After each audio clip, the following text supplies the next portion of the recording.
Ты просыпаешься, металл под пальцами холоден, твоя кожа больше не твоя. Космос молчит, а в грузовом отсеке только запах крови.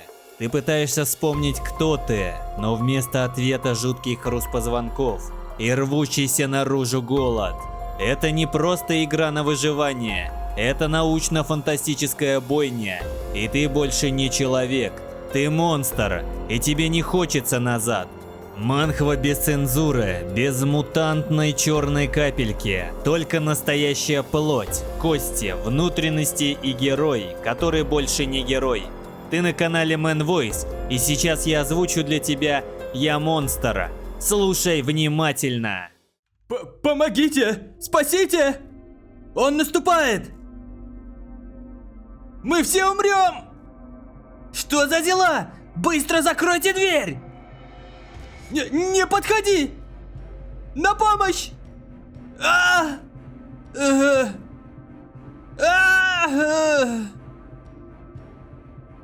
Хоть кто-нибудь, помогите мне!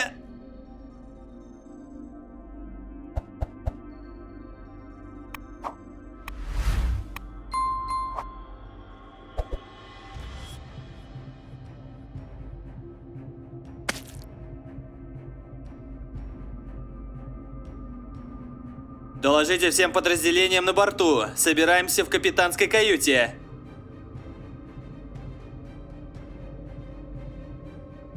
Повторяю, все подразделения. Это капитан. Нам тоже идти?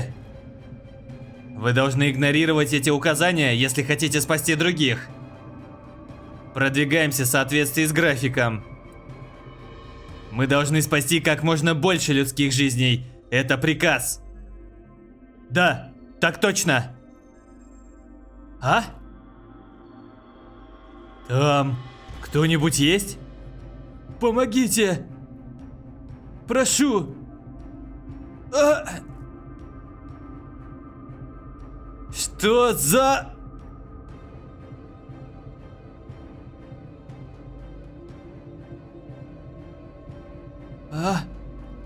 Как же так? Эй, держи себя в руках!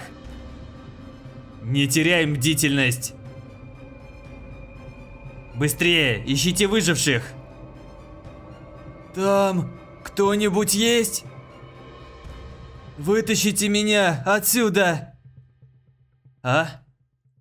Потерпи немного, мы сейчас. Мне очень больно. Помогите!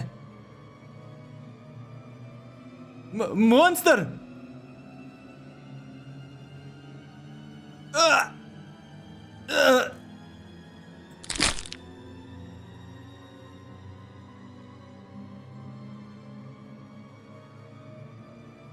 Враг на горизонте! Огонь!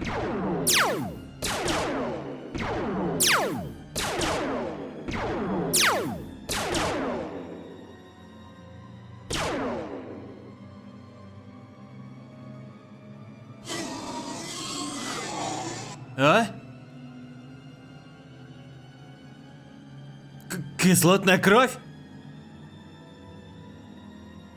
Господи! Спокойно! Немедленно введи лекарства!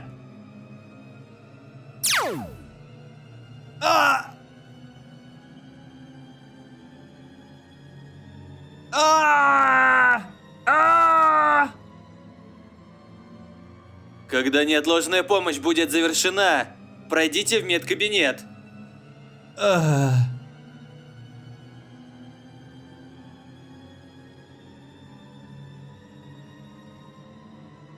Боже! Черт побери! Это тварь!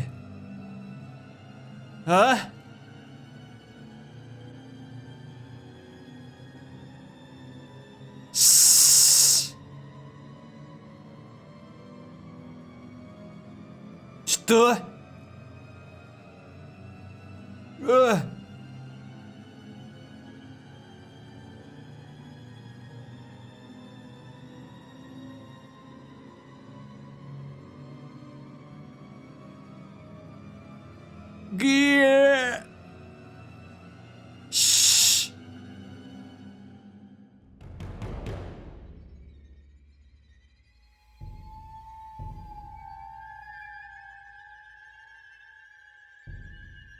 Незарегистрированный пользователь.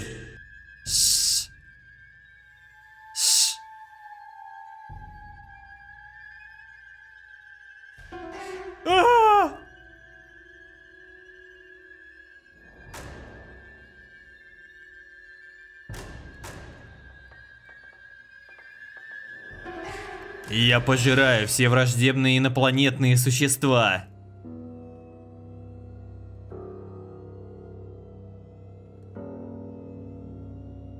И расту до бесконечности. Первая глава. Посреди необъятного космоса, в грузовом отсеке корабля из холодного металла, мне ничего не оставалось, как признать, что я стал враждебным инопланетным существом в научно-фантастической игре на выживание. Космическое выживание. Это РПГ-игра, в которой выбирается одна из различных рас, существующих в огромном космосе, чтобы выживать, исследовать и развиваться. Иногда я становился металлическим гремлином, питался человеческими кораблями, а порой был мутирующим монстром, уничтожал врагов в наземных боях, занимал лидерскую позицию в группе для коллективных сражений и даже атаковал планету. Я играл за всех космических существ, словно вышедших из ночных кошмаров, но был один вид, к которому я был привязан больше всего. Неопознанная враждебная космическая материя, сокращено НВКМ. Я прозвал его Аморф. Он сотворен по образу и подобию существа из фильма «Чужой». Это вид, который бесконечно усиливает себя генетической информацией жертв. На первый взгляд это было похоже на мошенничество, но из-за невероятной сложности выживания, невозможности диалога и сотрудничества с другими, это была наихудшая немейнстримная раса в игре. Причина, по которой такая мусорная раса стала моей любимой, была весьма проста. Это вид, который может свободно эволюционировать и становиться сильнее, в зависимости от своего выбора и воли. Именно это меня и подкупило. Раса – неопознанная враждебная космическая материя, НВКМ, состояние – детеныш, цель – выжить, особые навыки, сверхчувствительность. А? Вот как я выгляжу сейчас. Мне так нравится Чужой. В этих раздумьях нет и доли смысла. Чешется! Я не знал, что сдирание кожи сопровождается зудом. Для начала надо добыть еды. Я проголодался до чертиков. Кстати, по форме это похоже на мегакорпорацию или Звездный Союз. Если меня поймают сейчас, то тут же убьют. Сверхчувствительность.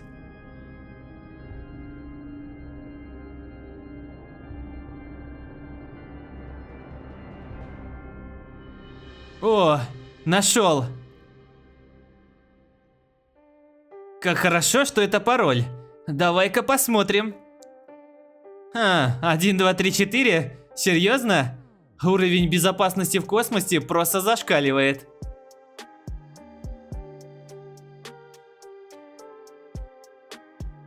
Похоже, будто жую резиновый ластик, но мне удалось хоть как-то себя накормить.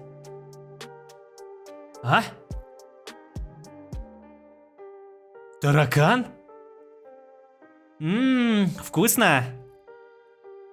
Эффект хищника активирован. Крылья. Успешное получение генетических данных. Похищение крылья среди биологических свойств. Таракан. Применить крылья? Да? Нет. О! Повезло, что я так быстро получил ценный ген. Генная численность является ключевым элементом работы Аморфа. Чем больше он добывает генетической информации, тем сильнее становится взамен. Ему подвластно эволюционировать в более сильных существ. Крылья? Неплохо. Хорошо. Но... как ими двигать? Так, как они у меня на спине, получается, я должен чувствовать, будто двигаю трапециевидной мышцей? Попробуем. Они сжигают больше калорий, чем я думал. Чтобы правильно использовать крылья, нужно обладать необходимыми способностями. Первая цель поставлена. Хруст? Это уже мой 20-й. Неужели опять безрезультатно? На вкус как куколка. Раса – неопознанная враждебная космическая материя, НВКМ. Состояние детеныш. Цель – выжить. Особые навыки. Сверхчувствительность, крылья, хитиновый панцирь. Хитиновый панцирь? Увеличивается защита с ростом уровня. Это хорошая способность. Мне нужно обеспечить сильные характеристики живучести, но это не так легко, как кажется. Живучесть – это характеристика, которая замедляет старение за счет снижения потребления энергии. Это особенно характерно для пассивных насекомых и растений. Характеристики значительно снижают потребность цепляться за пищу. Суть в том, что если я хочу выжить, значит должен поймать больше тараканов. Попробуем поменять тактику. Ха!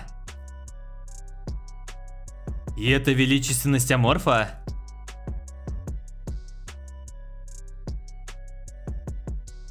Хруст? Ну уж нет.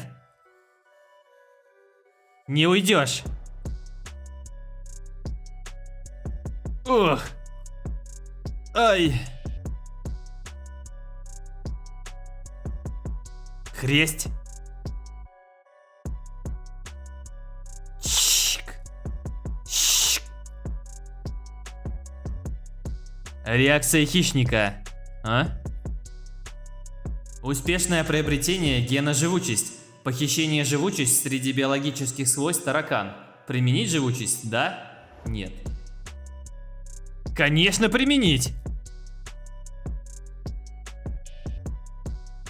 Офигенно!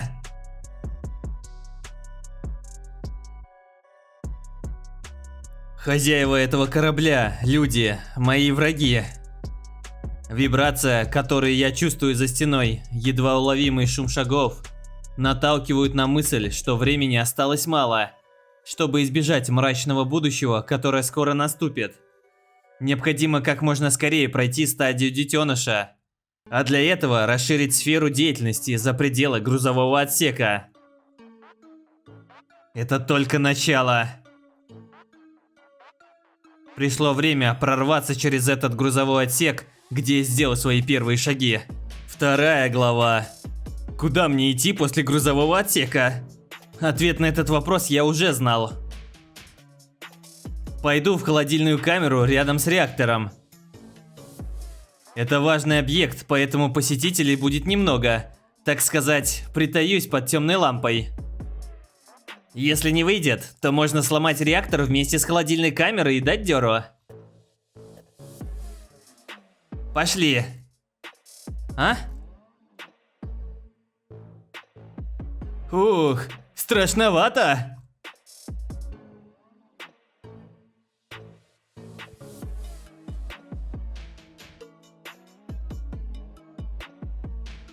Если повредить вентилятор, сразу же поступит сообщение людям. Поэтому нет другого выбора, кроме как пройти, избегая лопасти в нужный момент. Пришло время положиться на способности аморфа. Оксид железа, смешанный с воздухом и мелким металлическим порошком. Вращающиеся лопасти в определенный момент времени изнашиваются и немного замедляются. Мой мозг, который проанализировал всю информацию, подсказывает, что пора провернуть это прямо сейчас. Все или ничего.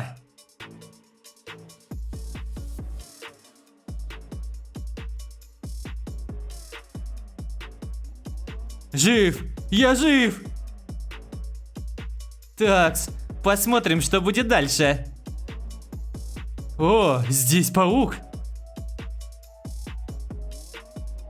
Эй, что с результатом эксперимента 026? Провалился. Голова снова будет в бешенстве.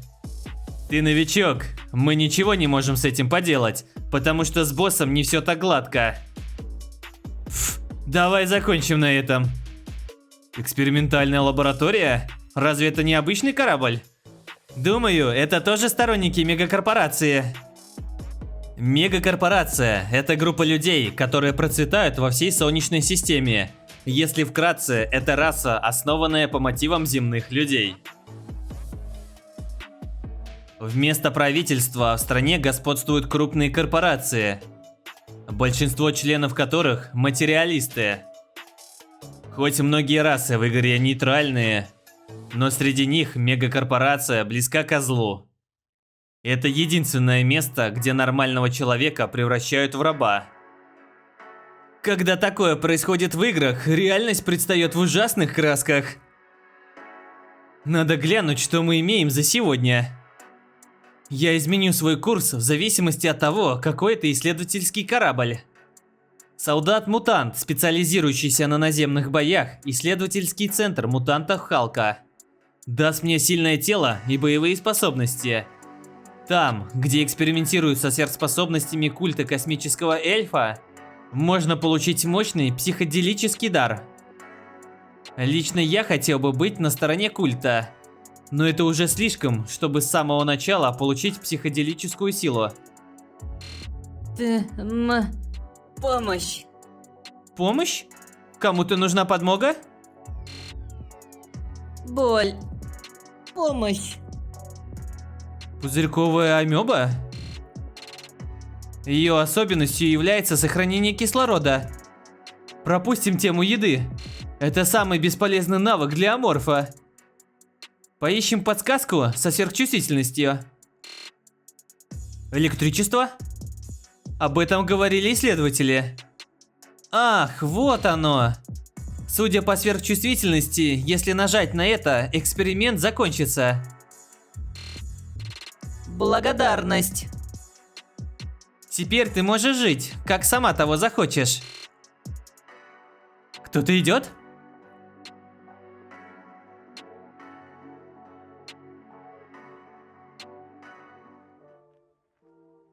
Когда 26-й эксперимент сможет дать результаты? На данный момент есть прогресс, но нужно немного больше времени. Время, деньги.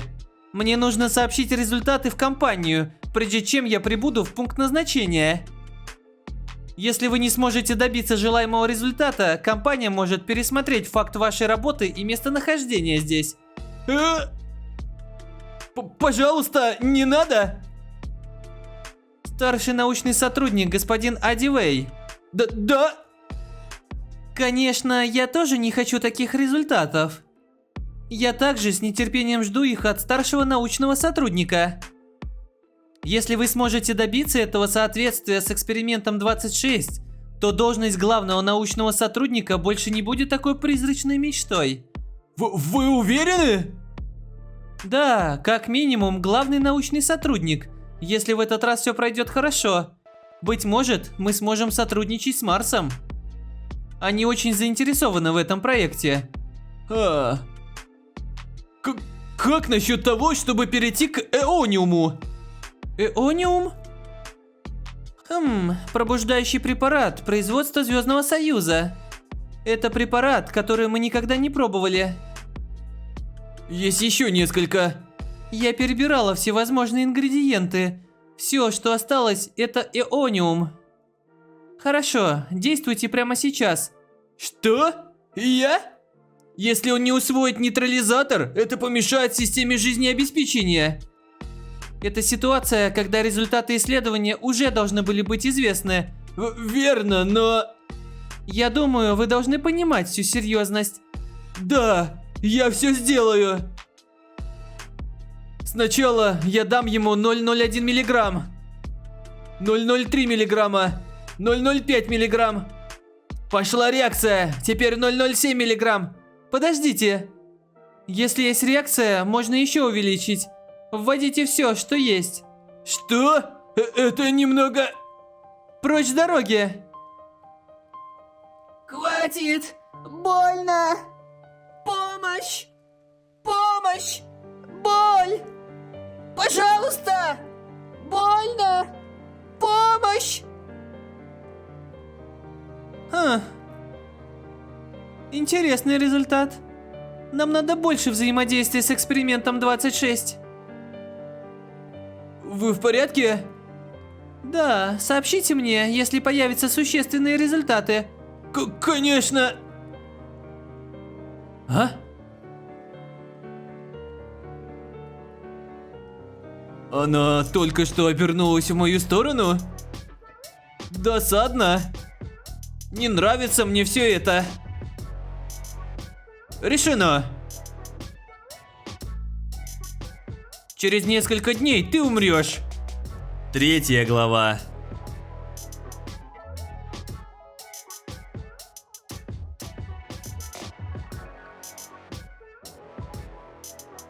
Итак, погнали! Каждая частичка корабля ощущается как одно целое с моим телом. Кто владеет информацией, тот владеет миром. Это мне и нужно для победы в войне. Узнать, где и чем занимаются враги. Куда идти. Вся информация, в том числе и о переговорах, доставляется мне через жидкость по всем каналам. На 4-й день жизни аморфом мое гнездо было готово. Соорудив гнездо, я несколько дней ходил туда-сюда между гнездом и грузовым отсеком. Ловил и поедал тараканов с пауками. При этом успевая подглядывать и собирать информацию. Приходит в одно и то же время. Ее зовут Юджин Кисараги. Является главой исследовательской группы на этом корабле. Хоть она и слаба телом, но самая важная фигура на этом корабле. И представляет для меня непосредственную опасность. Был случай, когда одному из подобных удалось бежать. Пока другие исследователи были в замешательстве, ей удалось поймать эксперимент. Создав специальное устройство слежения за 2 часа. Это так странно, но и одновременно настолько хорошо для человека. У нее есть задатки психоделической силы? Это уникальный навык, присущий всем расам. Сила, подобная сверхспособностям, таким как психокинез, телепатия и ментальный контроль. Однако, очень редко среди человечества встречается индивидуум, рожденный с психоделическим потенциалом. Независимо от ее таланта, это ситуация, когда вооруженные солдаты всегда правы. Как туда попасть? Раса – неопознанная враждебная космическая материя, НВКМ. Состояние – детеныш. Цель – выжить. Особые навыки – сверхчувствительность, крылья, хитиновые панцири, живучесть. Парализующее жало. Новое. Парализующее жало. Это идеальный навык для слабого меня. С этим можно легко одолеть хотя бы одного взрослого. Продолжительность действия яда составляет 5 минут, но этого вполне достаточно. В любом случае, я должен создать ситуацию 1 на 1, чтобы использовать жало. Но это не просто, потому что солдаты всегда в поле зрения. Вряд ли я получу ответ, если просто буду думать об этом. А если предоставится шанс? Радость! Кажется, тебе намного лучше, чем вчера. Я снова принес еду. Еда! Вкусно! Пузырьковая амеба не обладает особыми способностями в игре. Она единственная, кто отличается, имея простые черты другой расы. О, если подумать, она вырастила своего кота. И если подумать еще, то у нее большая привязанность к нему. Если кот умрет, не появится ли лазейка? Кроме того, его не охраняют как Кисараги. И он один в комнате, кроме тех случаев, когда его зовет хозяйка. Решено. Попробую словить кота на приманку. Мяу. Его зовут Цезарь, верно? Прям как того императора. Как мне не набрать вес? Ведь я каждый день ем только мясо. Глядя на это, Юджин Кисараги точно необычный человек. Кажется, убить кота будет несложно, потому что он выглядит глупым. Но точно не здесь. На входе в эту вентиляцию с виду все выглядит нормально, но если посмотреть на нее со сверхчувствительностью, то заметим, что она напрочь покрыта лазерной решеткой. Даже слегка задев, сработает сигнал тревоги. Засада. Мяу. Чтоб тебя. Звень. Что там? Откуда доносятся эти звуки? Бам, бам, бам. Кот. Опять? Боже, за что? Поверить не могу, что так оплошал. Привлек внимание хвостом. Подождите-ка. Скучающий кот. Провокация. Реакция. План созрел. Ха-ха.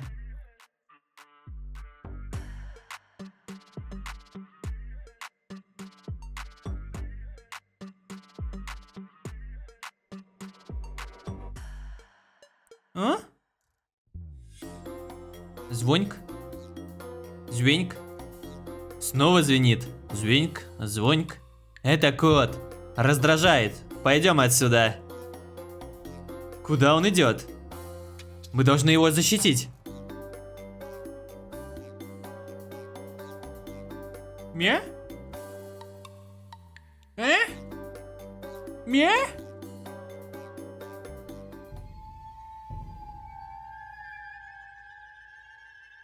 Мяу?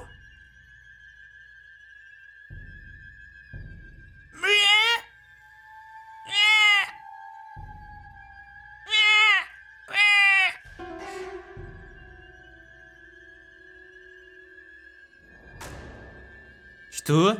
С ума сойти! Божественный вкус! 4 глава. А?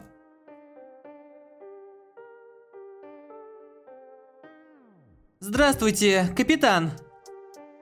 Когда я увижу Цезаря? Солдаты его ищут, немного терпения. Прошло уже 2 часа.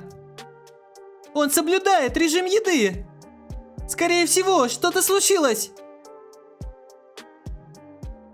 Уважаемые руководители исследовательской группы, повторюсь, мы на корабле. Если кот не улетел на спасательном корабле и не сбежал, он должен быть где-то здесь. Вот почему я говорю вам найти его прямо сейчас. Я имею в виду, если подождете, все образумится. Да кто такой этот кот? Черт, если бы не Noble Capital, я бы сейчас же посадил ее в одиночную камеру. Что с охраной? Все они находятся под стражей. Меры пресечения будут предприняты. Казните их сейчас же! А? Ваши полномочия капитана позволяют вам распоряжаться сразу, верно? Власть имеет силу. Как бы то ни было, это слишком. Если их казнить, другие солдаты будут возмущены. А что? После продвижения в поиске, имеет ли смысл говорить про наказание? Это ничего не значит. Капитан, я думаю, вы кое-что забыли. Это все произошло из-за того, что солдаты не работали должным образом. Я тоже, простите. Мы полностью осознаем это. Я воспользуюсь этой возможностью, чтобы дисциплинировать солдат. Ах. Знаю, я вернусь через 2 часа, но... Если к тому времени ничего не получится, вам лучше оставить должность капитана. Черт! Где он может быть? Где же? Уже в моем желудке. Кстати, этот навык – Дикий инстинкт. Что за ересь? Система слияния навыков. Это система, которая объединяет навыки в одно целое и усиливает их.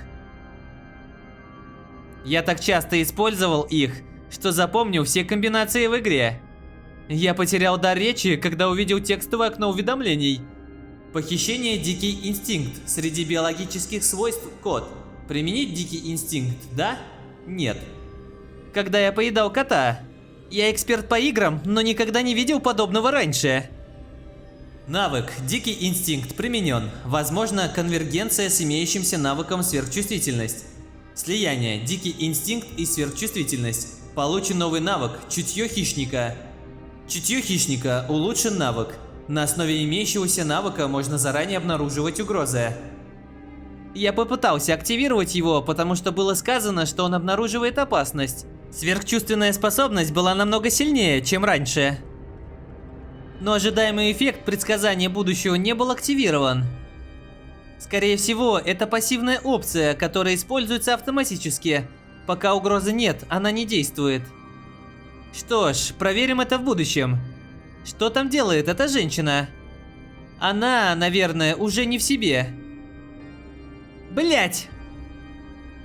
Стабилизация занимает слишком много времени. Как и ожидалось. Тип человека, который трепетно относится к тому, что ему дорого. Если их этого лишить, то они теряют контроль над собой.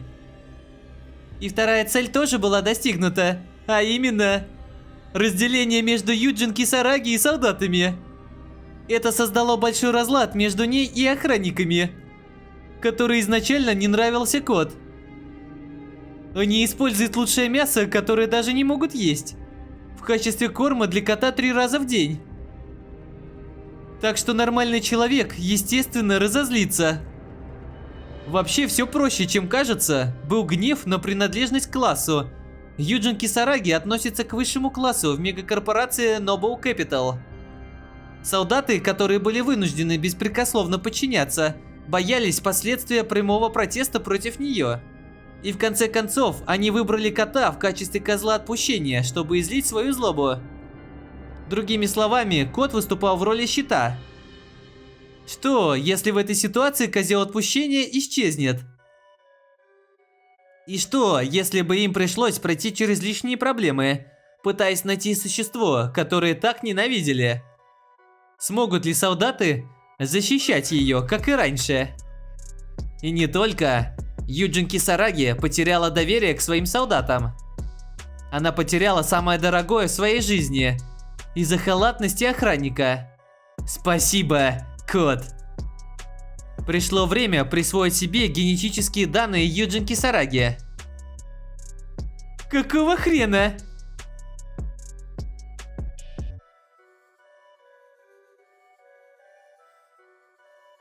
Это все из-за нее.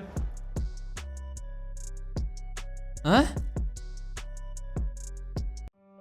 Если подумать, ты тоже была там.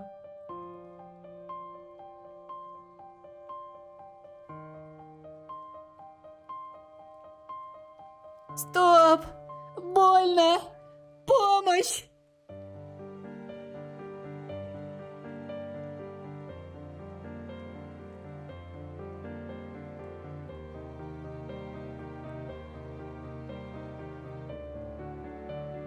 Радость.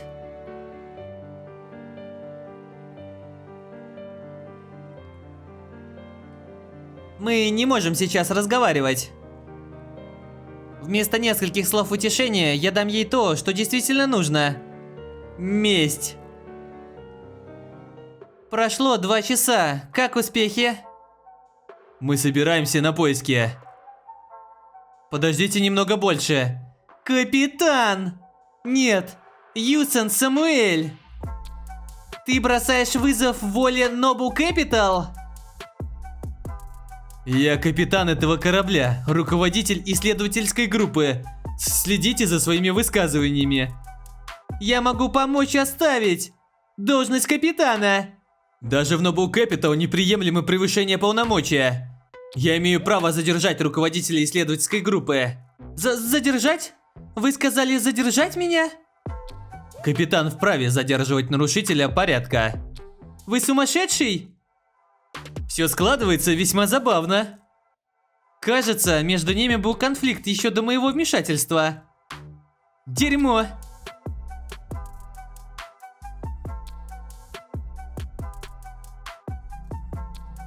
Туалет.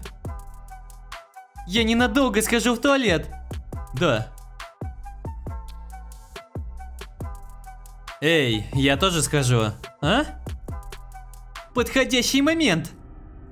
Изначально за ней должен был следовать один охранник, но он не пошел, потому что страдал весь день. Кроме того, и второй охранник ушел в туалет. А значит, она осталась одна. И там нет системы безопасности, которая мешает мне пройти. Лучшего момента быть не может.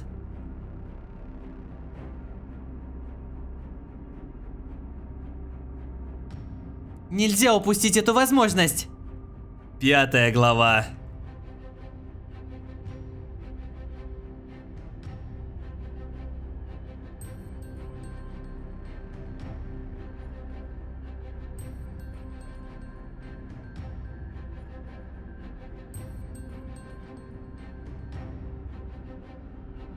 Ох.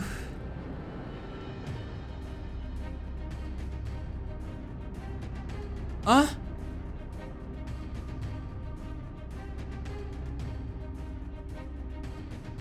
А?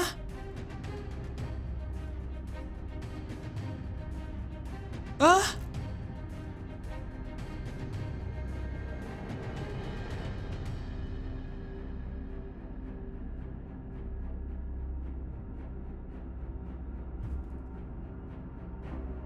Ох.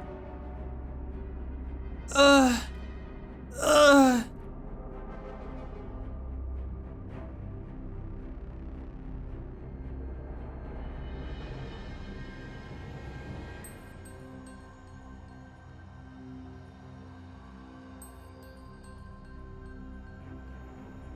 Интересно, о чем она сейчас думает?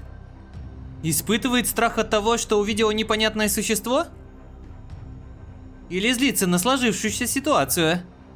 Или может она боится смерти? В любом случае это не важно, ведь Юджин Кисараги все равно умрет. Сдохни!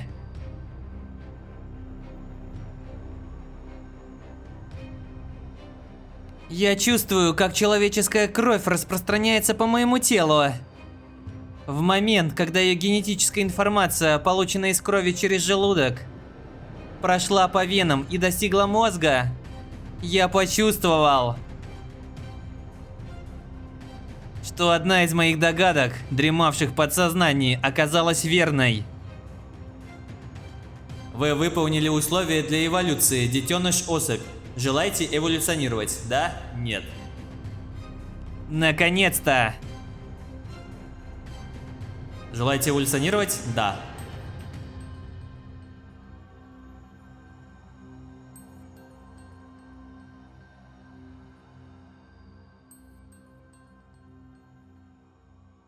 Что это только что было? Неужели чутье хищника? Оно работает вот таким образом? Если так скоро здесь будет охранник Кисараги, стоит сбежать? Нет, времени мало. Убью здесь и его. А? Ох! Какого черта? А?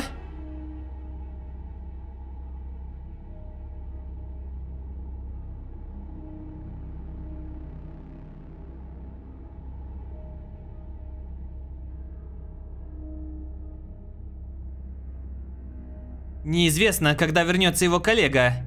Нужно поторапливаться.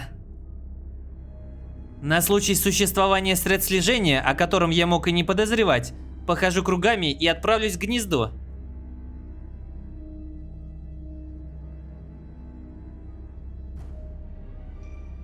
Округу проверил. Отлично, теперь можно начинать. Желаете эволюционировать? Да. Запущен процесс детеныш-особь.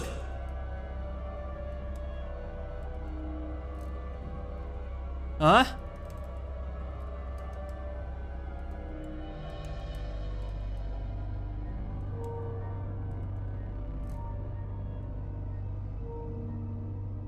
Как необычно. Разве воспоминания о эмбриональном периоде не выглядели бы вот так? Я чувствую, как становлюсь другим существом. Слизь лепит из меня что-то другое. Я так хочу открыть глаза и увидеть все воочию, однако сейчас это невозможно. Поскольку стоило мне завернуться в кокон, как я потерял контроль над своим телом. Я сделал все, что мог. Остается только терпеливо ждать.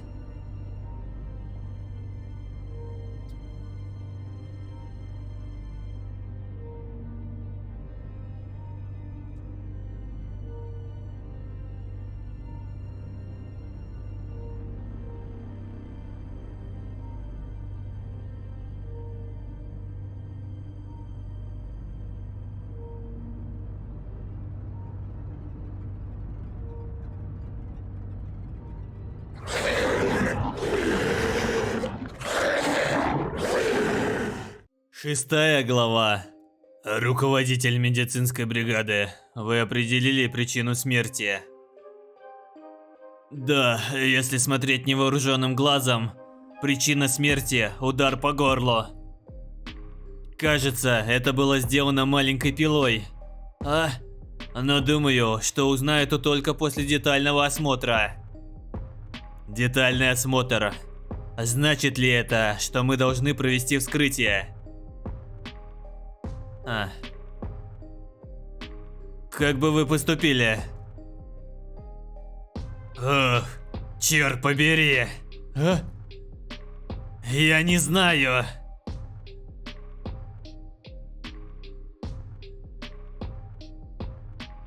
Начальник системы безопасности. Как обстоят дела с розыском? Все камеры наблюдения на борту были проверены, но ничего особенного не найдено. В настоящее время допрашивается главный подозреваемый охранник. Вы думаете, что он преступник? Если опираться на информацию, что имеем сегодня, то не думаю. Сообщите, как только появятся результаты. И вот. Вы все знаете, что произошло недавно в лаборатории. Один из самых многообещающих сотрудников оказался в капсуле из-за начальника исследовательской группы. Мозг извлекли живым и поместили в лабораторию. Это ждет каждого, кто ослушался. Так какое же наказание будет для тех, кто причастен к смерти Noble Capital? Если не хотите, чтобы вас пытали электрическим током, оставив только мозг, вы должны принять меры. Может сказать, что во время эксперимента произошел несчастный случай? Думайте, прежде чем говорить такое, начальник навигационной группы. И как объяснить тогда то, что погиб один исследователь? Ох, значит так. Вот почему вы все еще принадлежите Noble Capital. Что? А как насчет этого? Из-за неправильного питания? Мы погрязли в пучине грязи. Что? Кроме как сварить рис, больше ничего и не можете. Заслуженно ли принадлежите капиталу? Заслуженно ли принадлежите капиталу? Тихо! Возмущения только усугубляют ситуацию.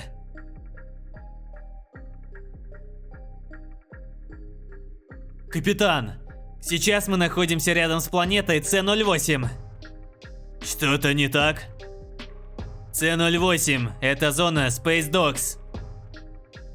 Хотите выставить так, будто щенки доставили неприятности? Да, сделаем вид, что были атакованы. Космические псы. Космические псы – одни из главных врагов мегакорпорации. Поскольку они бродят по космосу и грабят, имеют большой опыт в межфлотских битвах. Судна под командованием ветеранов часто получают повреждения. Исследовательский корабль может стать еще одной целью.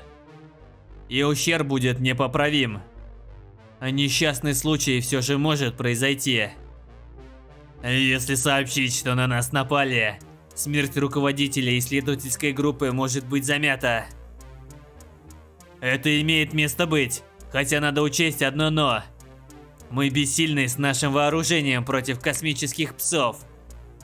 У меня есть связи с давними друзьями, за это не беспокойтесь. А? Он не перестает удивлять, еще эти связи с пиратами. Что по деньгам? Минимум 1 миллион кредитов. Сука! Юджин Кисараги не по зубам даже космическим псам. Поэтому риск с их стороны оправдан ценовым диапазоном. Ну хорошо, займись этим. И поторопись уложиться в кратчайшие сроки. Спасибо, капитан. Положимся в этом непростом деле на начальника отдела управления в кризисных ситуациях. На этом собрание окончено. Но что делать с телом? Пока сохраните. Передадим пиратам. Никого не подпускать к трупу. Так точно.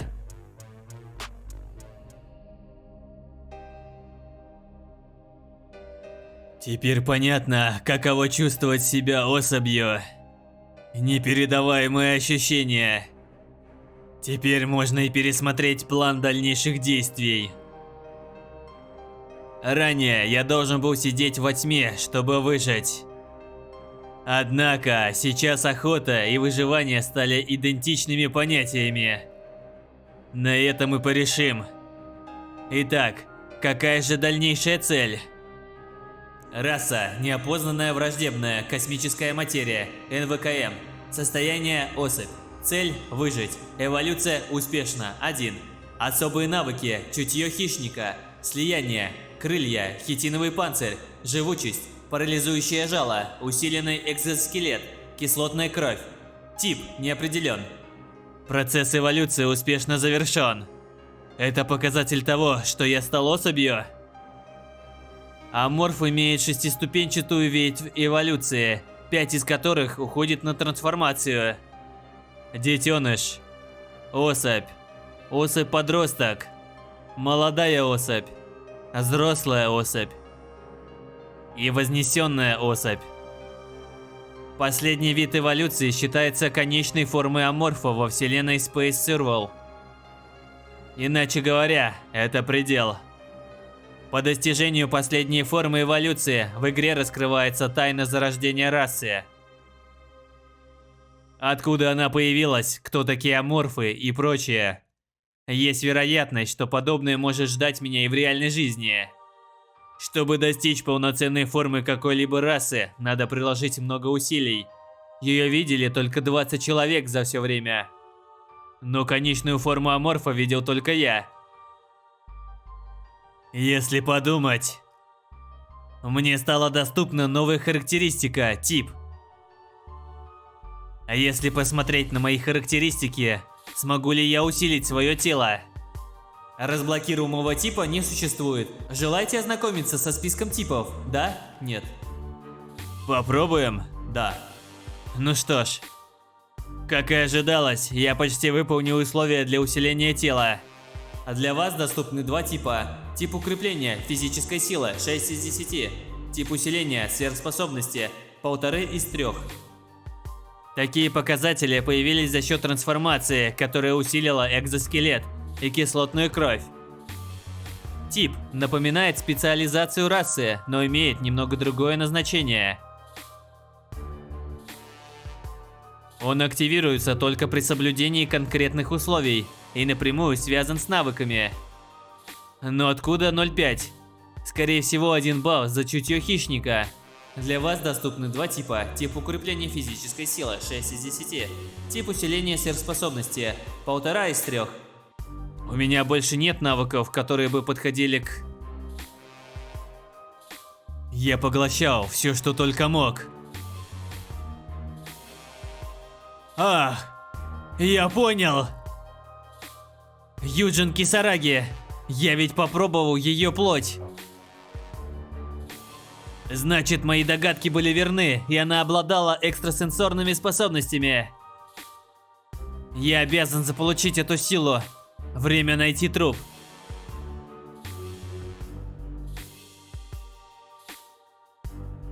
Вентиляционные шлюзы теперь жутко неудобные для перемещения. Отстой! Запах трупного окоченения.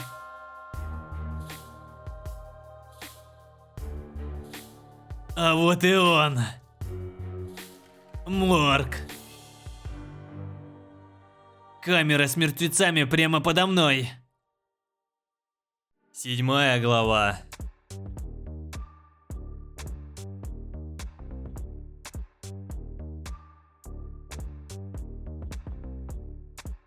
А? Что за запах? А? Что за... Кислота? Откуда? Надо вызвать охрану.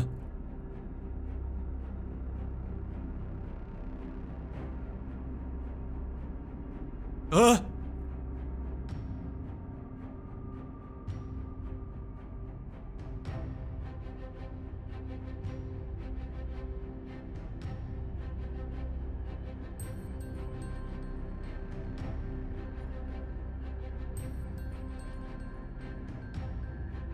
Она не изменилась даже после смерти.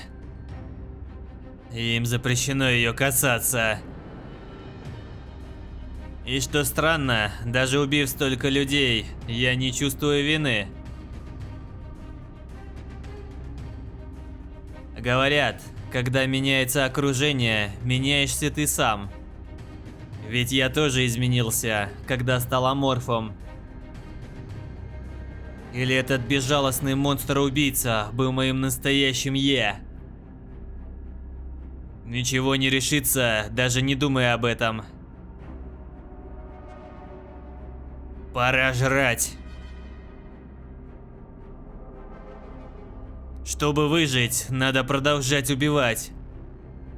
Такова жизнь аморфа и его способность приспосабливаться. После смерти она сгниет и станет питательной средой для природы. Поэтому если она будет моим питательным веществом, это является провидением природы.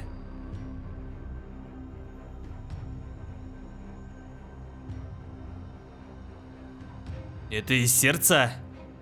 Не понимаю, для чего эта штука. Может, у нее были проблемы с сердцем? Как и ожидалось, Юджин Кисараги обладала психоделической силой. Эффект хищника активирован. Экстрасенсорное восприятие. Успешное получение генетических данных. Похищение экстрасенсорное восприятие среди биологических свойств человек. Применить экстрасенсорное восприятие, да? Нет. Что это такое? Аморф может использовать психоделическую силу без сверхъестественных способностей. И для меня это сплошной пустяк. Не буду думать в негативном ключе, да. Чтобы получить тип, мне все равно придется принять. Значит, так выглядит аморф. Интересно. Чутье хищника всегда активируется внезапно. К счастью, оно может стать полезным в сочетании с другими навыками. С Кисараги я закончил, но можно еще закусить и охраной. У охраны какой-то весьма тонкий вкус. Может, из-за того, что у них много мышц, такое ощущение, будто я жую гопчан? А? Смена караула. На корабле не так много людей в усиленной защитной экипировке. Они передают свой костюм другому. Врача тоже сменят? Когда придет сменщик, он непременно заметит это. Поскольку это космическая эра. Конечно, они подумают, что монстр находится тоже здесь. Я еще недостаточно силен, чтобы начать всепоглощающую войну с членами корабля. Мне нужно что-то, что сможет тянуть время, пока я не стану сильным. А? Что же? Это было в морге. консерванты и химиканты для обработки трупа. Внезапно мне в голову пришла заманчивая идея. Запугать экипаж корабля, когда они переживают кризис.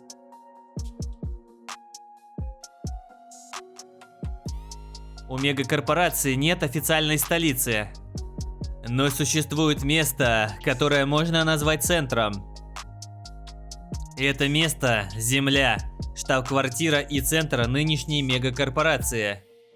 5 компаний, которые внесли свой вклад в создание мегакорпорации, являются королями Земли.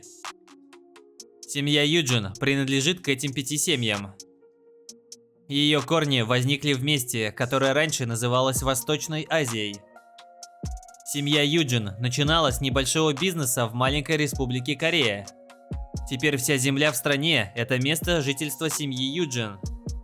Здесь размещены малогабаритные самолеты и поезда с магнитной полосой для передвижения, искусственное солнце для внутренней экосистемы и люди, принадлежащие роду Юджин.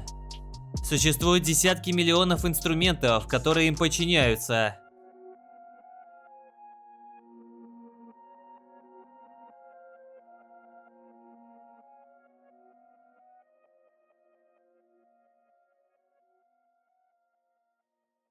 Я долго ждал. Подойдите. Что стряслось? Насчет мисс. Мисс? Мисс Кисараги. Ах, третья доченька. Так что случилось? Ее сигнальный аппарат был уничтожен. Этого не может быть. Я же не заставлял Кисараги делать что-то обременительное. Последний сигнал поступил с С-08. Как выяснилось, это территория Space Docks. Ну... А?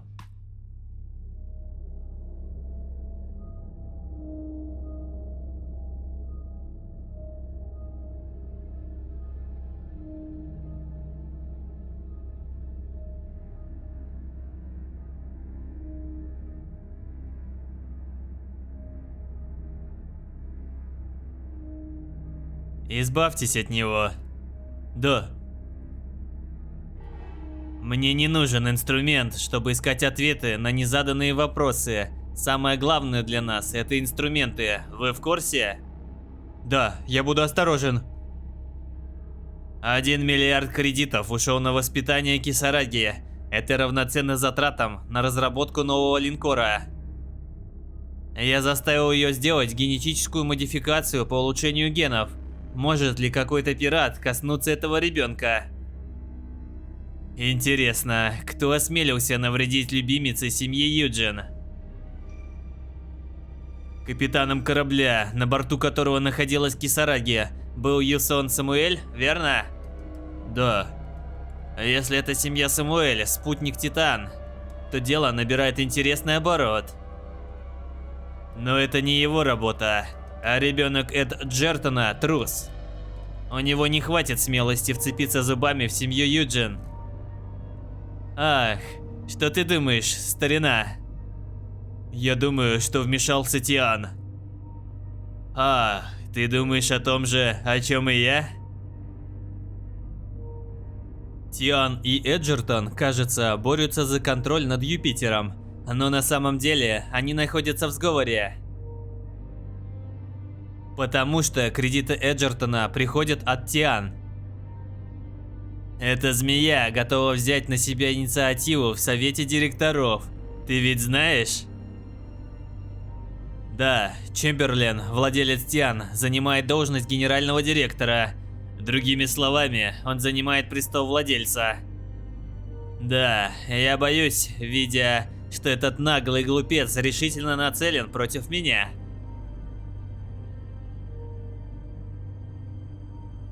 У нас есть причина, поэтому нанесем удар первыми. Расскажи обо всем семье. Да. С-08 окутали тенью. Свяжись с ними и разберись в этом. Я понял.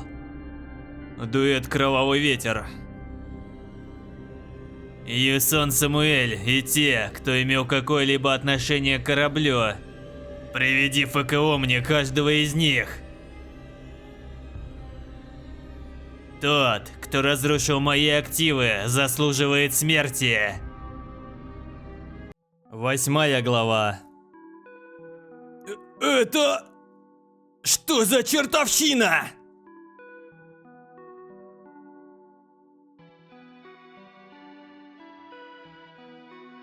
Говорите, в помещении дым? Странно, ведь когда мы вошли, все указывало на пожар. Все верно. Я хотел сразу выяснить, что произошло, но войти дозволено только врачам. Не понимаю, как в морге мог возникнуть пожар. Судя по кольцу, это член команды, работавший сверхурочно? Это все тела? Да, а что? Этого не может быть. Глава медицинской бригады? Капитан, созовите всех руководителей судна. У нас проблема. Что? Пропали тела охранника и главы исследовательской группы? Они ведь не могли сами уйти, не так ли? Глава медбригады, вы уверены? Я перепроверил несколько раз, однако не хватает ровно 2 тел. И это не все. Если говорить о химикатах, хранящихся в морге, они, конечно, могут воспламениться, но пожар таких масштабов бывает крайне редко. Другими словами, этот пожар был создан искусственно. Кто, черт возьми, это сделал? Может, на борту находятся неопознанные инопланетные существа? Это что, шутка какая-то? Не несите чушь! Вы чего, глава отдела материально-технического снабжения? Я просто предположил, чего вы так занервничали? Более серьезной проблемой в нынешней ситуации является то, что пропало тело главы исследовательской группы. Разве мы не решили связаться с пиратами? Нужно найти тело любой ценой, вам ясно? Сперва найдите преступника. Черт! Это касается не только меня! Если боитесь мести со стороны представителей Ноальт, то начинайте уже сотрудничать! Глава отдела управления, в кризисных ситуациях вы уже связались с пиратами? Да, сразу же после нашей встречи. Черт! Ничего им не рассказывайте, скажите, что мы просто передадим им тело. Все будет в порядке? Это ваша затея, если не найдем выход, то возникнет еще одна проблема. Просто найдите тело до встречи с ними. Глава отдела безопасности, вам ясно? Вы должны поймать виновного. Мы делаем все возможное. Плохо стараетесь. Можете допросить всех членов экипажа, найдите преступника. Я наделю вас соответствующими полномочиями. Мы обязательно найдем тело. Верю. План сработал. Как легко скрыть свою личность и запугать врагов. Устроить пожар. Кто бы мог подумать, что инопланетное существо может устроить в морге пожар. Токсичное вещество было создано из смеси химикатов и пары капель кислотной крови. Все прошло гладко, пламя позаботилось о трупах, однако... Не думал, что речь зайдет об инопланетянинах. Душа ушла в пятки. Должно быть, капитан выжил из ума, раз решил связаться с этим космическим мусором. Кажется, этот мужчина – глава отдела управления в кризисных ситуациях, однако проверю его позже. Кто знает, может быть он в сговоре с пиратами. Пираты – представители разных рас, поэтому я могу получить множество эссенций генов. Однако штурм может сократить число генов, которые я могу заполучить на этом исследовательском судне. В любом случае, приму решение, когда узнаю, насколько хорош этот космический мусор. А? Этот мужик. Точно, разве это не глава отдела материально-технического снабжения, что отрицал мое существование? Он не имеет никакого отношения к ситуации, так почему он так сказал? Грузовой отсек? Он глава отдела материально-технического снабжения, поэтому посещение грузового отсека для него в порядке вещей. Однако его настороженность выглядит неестественно. Что же он припрятал, раз так отреагировал? Секунду, что это за контейнер? След главы отдела обрывается здесь. Сканер отпечатков пальцев и система входа по ID-картам. Безопасность этого контейнера выше, чем у других.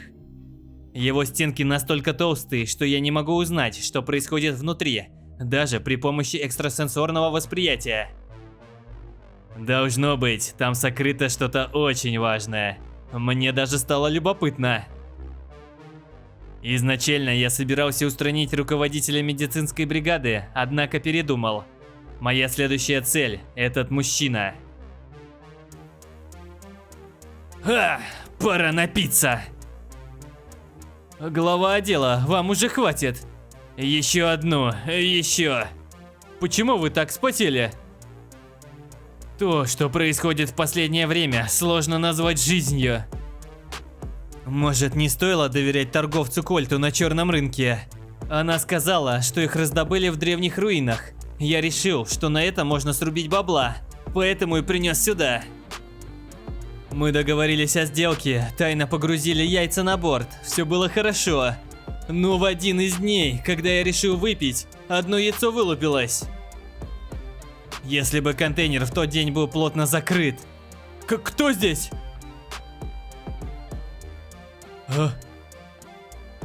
Еб твою мать. Ну раз, блять, раньше использовали, то почему бы и да? Отстой.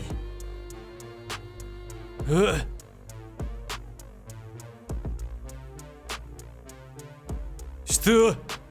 Что? Что за чертовщина? Черт, черт, черт, черт! Открывайся быстрее!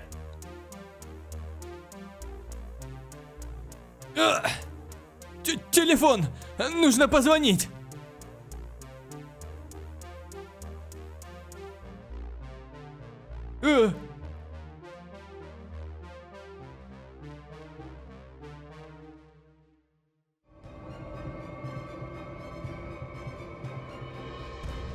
Приятного аппетита!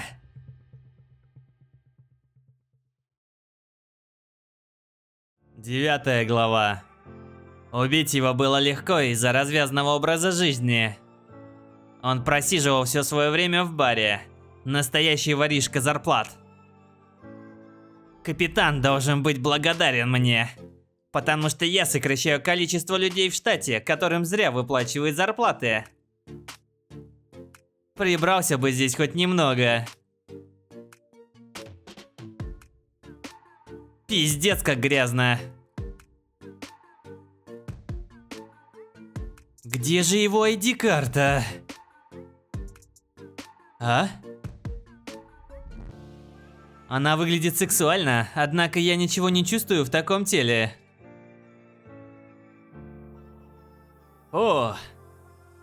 Отлично, я нашел ее. Собрал все, что нужно. А перед уходом надо убрать за собой. Глава отдела материально-технического снабжения не очень вкусный. Он весь провонял алкоголем.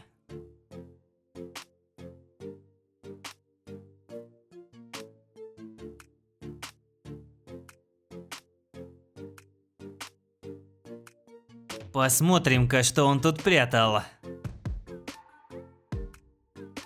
Криокамеры? Так он был контрабандистом? А? Яйцо аморфа? Точно. Одно яйцо пустое. Из него я вылупился? Так этот ублюдок пытался тайно вывести меня. Хотя... Стартовая локация Морфа в игре не этот корабль, а таинственные руины. Не знаю, что произошло, но хозяин моего тела покинул контейнер сразу после вылупления. Судя по всему, он умер вскоре после этого из-за отсутствия еды. Но потом я вселился в его тело. Это объясняет то, почему тараканы показались мне такими вкусными. Должно быть, тело двигалось инстинктивно, стремясь выжить. Ох, что-то я разнервничался. Почту его память. А теперь можно забыть об этике и делать то, что подобает Аморфу. Аморф, что вылупляется первым, пожирает другие яйца. Жаль, сообщение об активации эффекта хищника не появилось. Но это и не так важно. Потому что здесь можно много чем полакомиться.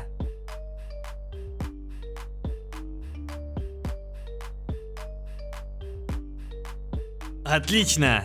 Раса – неопознанное враждебное космическое существо. Состояние – особь. Цель – выжить. Эволюция успешна. 1. Особенность – чутье хищника. Комбинированный, крылья, хитиновая оболочка, живучесть, ядовитые железы, комбинированный, усиленный экзоскелет, кислотная кровь, экстрасенсорный орган, сильные ноги, способность имитировать звуки, тип не определен. В настоящее время для вас характерны два типа: сильное тело 8 из 10, сильная психика 2 из 3. Осталось всего 2 очка для того, чтобы получить тип сильное тело. Если честно, меня охватило разочарование, когда я доел кисараги. Вместо экстрасенсорной способности я получил какой-то бесполезный экстрасенсорный орган.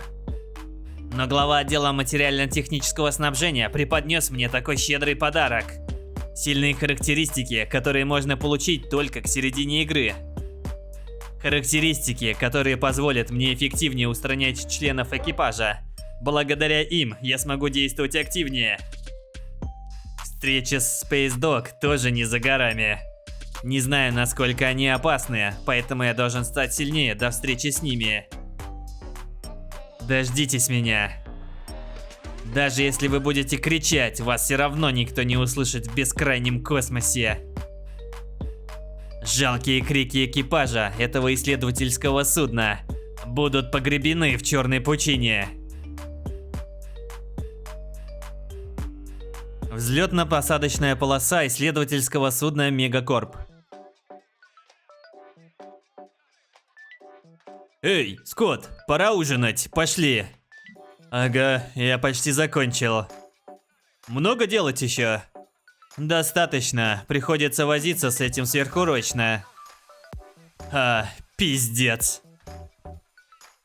До сих пор понять не могу, что именно. Этот приказ о техническом обслуживании. Даже если будет бой, зачем пересобирать самолеты? Эй, Скотт. Тебе правда хочется говорить о работе во время еды? А что в этом такого? Финчер, сам подумай. Я тут слышал, что мы готовимся к охоте на металлического гремлина. Если мы повстречаем металлического гремлина, то от нас и мокрого места не останется. Это еще не все. Говорят, что этот гремлин уже на борту. Что? Ты же чувствуешь странный запах, что витает в воздухе? Это запах металлического гремлина. Ко всему прочему, знакомый из общепита сказал, что с прошлой недели начали пропадать люди. Что за чушь? Я тоже слышал нечто подобное. К тому же, глава отдела материально-технического снабжения куда-то запропастился. В связи с этим в Рио главы был назначен управляющий грузовым отсеком. Правда? Вот видишь, Фичер, я прав. Хорошо, допустим, люди начали исчезать. Тогда почему начальство бездействует? Слышал, что они скрывают это, чтобы избежать волнений. Во всем виноват металлический гремлин. Я так не думаю. Какое отношение эти пропажи имеют к обслуживанию истребителей? Не знаю. Я слышал только об исчезновениях. Они пытаются таким образом работать с дисциплиной? Ну, может, ты и прав.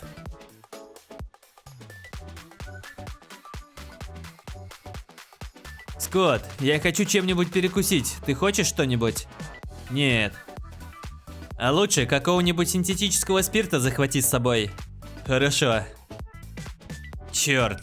Смогу ли я закончить совсем сегодня? Скотт, подойди на минутку. Кэмерон? Я сейчас занят. Это ненадолго. Скотт? Вот же. Если зовешь по всяким пустякам, берегись, пощады не будет. А? Позвал, а сам ушел? Сюда, давай скорее. Помещение техобслуживания? Скотт, сюда. Ты что там делаешь без света? Ищу кое-что. Давай скорей, помоги мне. Как же меня раздражают люди. Что за запах? Похож на тухлую рыбу, но какой-то другой. Где ты, ублюдок? Здесь я, здесь. Ох. Ай. Минуточку. Как-то подозрительно все это. Даже если включить фонарик, в такой темноте сложно что-то разглядеть. Чем Кэмерон занимается в такой кромешной тьме? К тому же, глава отдела материально-технического снабжения куда-то запропастился. В связи с этим в Рио главы был назначен управляющий грузовым отсеком.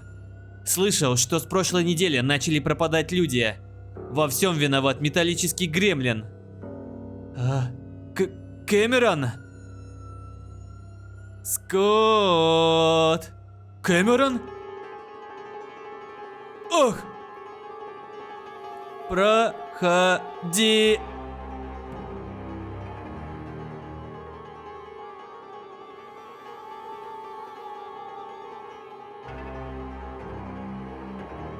Способность подражать оказывается очень полезна. 10 глава. Скотт, я принес алкоголь. Ось? Куда он ушел? Он не из тех людей, кто бросает начатое на полпути. Я в помещении для техобслуживания. О? Зачем ты туда пошел? Надо было кое-что найти. Что ты там делаешь без света? Нужно кое-что перенести. Помоги. Ох, вот же. Эй, какого черта ты здесь делаешь? А?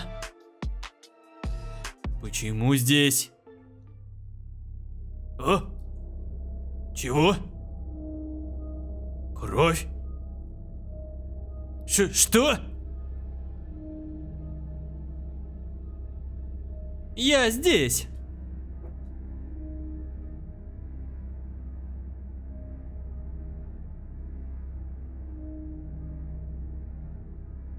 Да у меня талант к рыбалке, или лучше сказать к охоте. Подражание, какая же классная способность. Среди существ, которые глава отдела материально-технического снабжения пытался провести контрабандой, были личинки красного червя. Красные черви – гигантские дождевые черви, обитающие на планетах-пустынях. И обладающие способностью имитировать звуки, издаваемые другими живыми существами. Поговаривают, что эти твари эволюционировали, чтобы эффективнее охотиться на других существ в суровых реалиях. Здорово, что мне удалось завладеть эссенцией гена красного червя. Однако, полученная способность уступает исходной. Я могу имитировать голос только последней жертвы. Но, в любом случае, это отличный навык. Завтра нужно будет съесть кое-кого из общепита. Кажется, его зовут Пьер? Не думаю, что он близок с Фитчером, но это не так важно. Завтра я отужинаю Пьером. Надеюсь, у пузыря все хорошо. Хотя, довольно странно обращаться к нему просто пузырь. С этого момента буду звать его номер 26. Может, стоит заглянуть к нему, прежде чем отправиться в гнездо? Привет. А? Неужели так работает экстрасенсорный орган? Не думал, что смогу общаться с существами, которые разговаривают посредством волн. В любом случае, следует поздороваться. Ш-ш. Привет. Привет. И сегодня я голоден. Еда. Словарный запас этого парня значительно вырос с прошлой встречи. Неужели псиониум обладает эффектом, о котором мне неизвестно? Ш, извини. Ш, достать еду сегодня будет сложно. В чем сложность? Ш, не могу достать. Хнык. Понимаю, я разочарован. Но пользоваться этим проходом теперь опасно. После исчезновения тела главы исследовательской группы, глава отдела безопасности повысил безопасность лаборатории до максимума. Теперь даже вентиляционная шахта над лабораторией угроза. Из-за этого я уже несколько дней не могу принести ему батончик. Все, что я могу, это разговаривать с ним. Шш, я ухожу. Пока. Приходи еще. Тс, держись там. Я смогу помочь ему только после эволюции. Проблема в том, что эволюционировать довольно сложно. Пользователю необходимо убить по 10 представителей двух разумных рас и получить от них эссенции генов. Только так можно эволюционировать. На этом корабле только люди, поэтому эволюция невозможна. Есть еще пираты, но о них пока ничего не известно. Работа. Свяжусь. Рядом с... О, да это же глава отдела управления в кризисных ситуациях. С кем он там разговаривает? Да, все идет по плану. Да. А? Пришел приказ от семьи? Нет. Кто я такой, чтобы сомневаться? В любом случае, все складывается как нельзя. Госпожу Кисараги уже устранили. Корабль прибудет на С-08 согласно плану. Все приказы капитана Метеора записываются. А? Что? Да, все в порядке. Все должно идти в соответствии с волей семьи, а если быть точнее, Чуну Юджин. С радостью приму. Понял, до связи. Выходит, что этот человечишка подлый лис? Значит, этот ублюдок предал капитана. Судя по его разговору, он что-то задумал. Думаю, придется подождать и понаблюдать за ним, чтобы понять, пойдут ли его действия мне на пользу или во вред.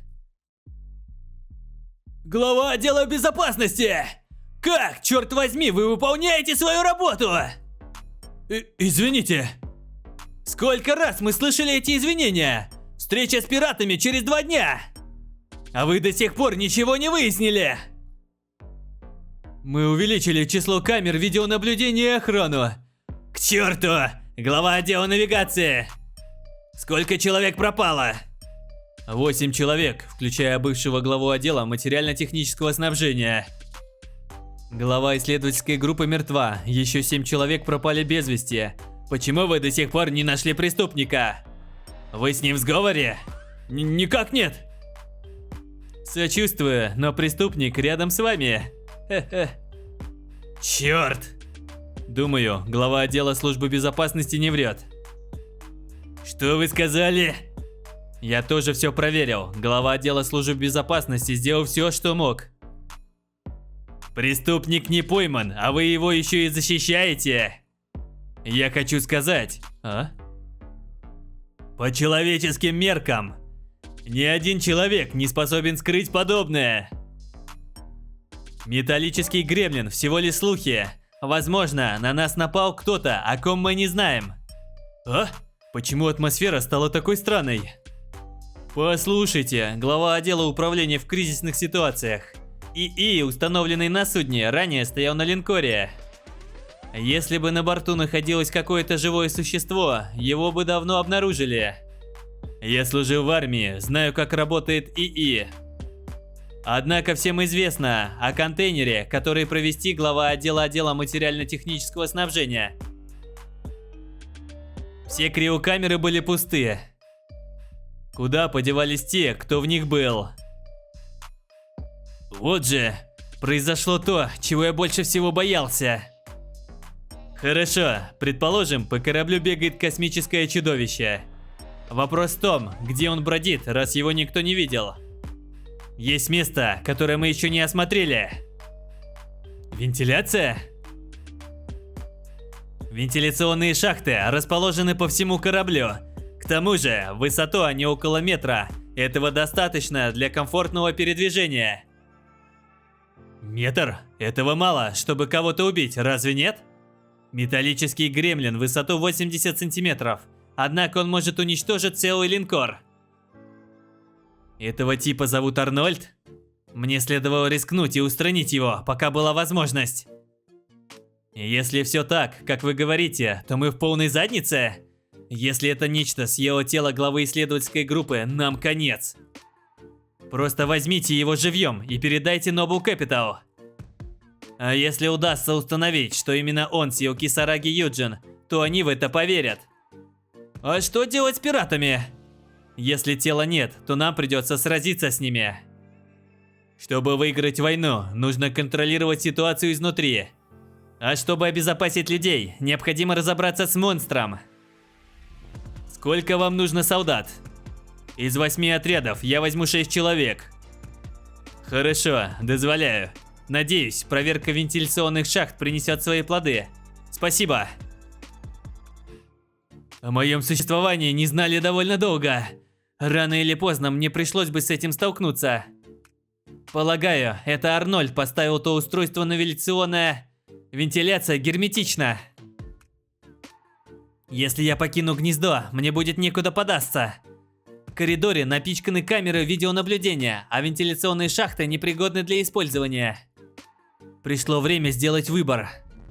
Убежать или сопротивляться? По человеческим меркам, ни один человек не способен скрыть подобное. Вентиляционные шахты расположены по всему кораблю. К тому же, в высоту они около метра, этого достаточно для комфортного передвижения. Просто возьмите его живьем и передайте Noble Capital. Ему удастся установить, что именно он съел Кисараги Юджин, то они в это поверят. Взять живьем? Аморфа? Кажется, они воспринимают меня как какое-то дикое животное с самой обычной планеты. Враждебное космическое существо способно перекусить шею своему врагу, даже если ему отрубят конечности и останется только одна голова. Таков Аморф. Я буду сражаться. Я покажу вам, насколько безрассудна и глупа идея взять Аморфа живьем, особенно с небольшим количеством солдат. И в вентиляционной шахте. Я использую все возможные средства. И покажу вам, как выглядит ад в космосе. 11 глава. Связь. Персонал судна начал исследовать корабль. Начиная с обыска отсеков и заканчивая отслеживанием расположения и перемещения врагов. Если предположить, что корабль, плавающий в космосе, живое существо, то я ничем не отличаюсь от паразита в мозгу. Ведь я знаю, что происходит на судне, как и его владельцы. Капитан и руководитель отделов собираются на мостике. Поскольку Арнольд тоже здесь, должно быть, командование он возьмет на себя. Вооруженные солдаты также пришли в движение. Как и ожидалось, группы разделились. С основными пунктами плана определились, со всем остальным буду разбираться по ходу, в зависимости от передвижения противника и его вооружения. Что ж, теперь можно идти встречать гостей. А1 на позиции. Команда А приступает к выполнению операции. Это оперативная комната Б1. Доложите обстановку. Б1 на позиции. Команда Б1 приступает к выполнению операции. Б1, связь плохая. Тщательно все изучите. Это Б1. Принято. Если увидите вдалеке что-то подозрительное, немедленно доложите. Скорее всего, госпожу Кисараги убил монстр. Изначально ее устранением должен был заняться я. План остается без изменений, однако количество переменных нужно сократить, насколько это возможно. Нельзя допустить, чтобы что-то произошло до прибытия господина Юджина. Чудовище, ты умрешь до того, как закончится сегодняшний день. 1, впереди развилка, направляйтесь вправо. Б1, у нас тоже впереди развилка, двигайтесь вправо. Б3, связь не очень хорошая, проведите проверку и двигайтесь дальше. Принято, свяжемся с вами, как завершим все работы. Маршрут сложный, пусть продвигаются осторожно. Это оперативная комната, не торопитесь, обыскивайте внимательно. А? У Б3 камера показывает одно и то же, пусть проверит. Слушаюсь. Б3, проверьте камеру. А? Это оперативная комната, Б3, повторяю. Проверьте камеру. Все в порядке. Б2, объединитесь с Б3, что позади вас, и продолжите движение. Б2, принято.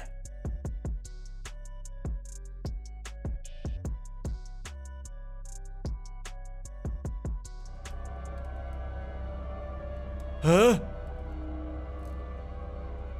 Б2, что произошло? Оно здесь! Оно! А? Б3, связь Б2 утеряна. Доложите о ситуации. Она утащила Б2. На экране ничего, сообщите подробности. Из-за внезапной атаки проверить местность невозможно. Эй, связист, что там происходит? Ну? Чего вы стоите как истукан? Глава отдела управления в кризисных ситуациях. Он так быстро со всеми управился? Солдат в усиленной экипировке не смог ответить, так как подвергся нападению. Даже для опытных убийц справиться с таким нелегко. Думал, что это дикое животное, но как же я ошибся. Оно более проворное, нежели я думал. Связист, передай всем, чтобы открывали огонь в случае малейшего движения. Пусть Б1 объединится с Б3, отыщут Б2 и доложат о ситуации. Да, глава отдела, это оперативная комната. Б3, временно прекратите искать Б2 и объединитесь с Б1.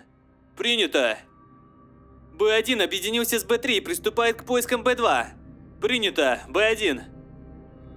Если так продолжится, то все погибнут.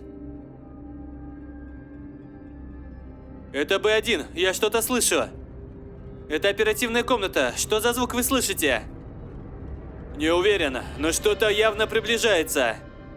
Установить цель не предоставляется возможным из-за развилки. Б1 корректирует, источник звука Б3.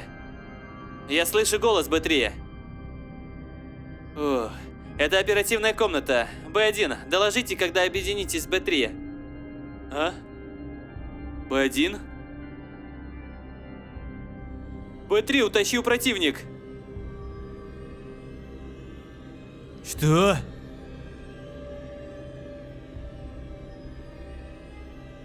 Это глава отдела. Доложите о ситуации. Все произошло так быстро, что я не смог ничего разглядеть. Блять! Он прямо у вас под носом, а вы его не видите? Извините. Черт! Нет, этого не может быть. Может, оно всегда было рядом, а мы не замечали? При этом оно не попало на камеры Б1 и Б3. Невозможно, чтобы монстр намеренно избегал съемки. Нет, минуточку. Это глава отдела. Б1, пожалуйста, назовите свое полное имя. Что? Повторяю.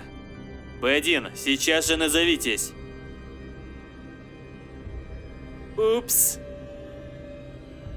Попался? Ух. А?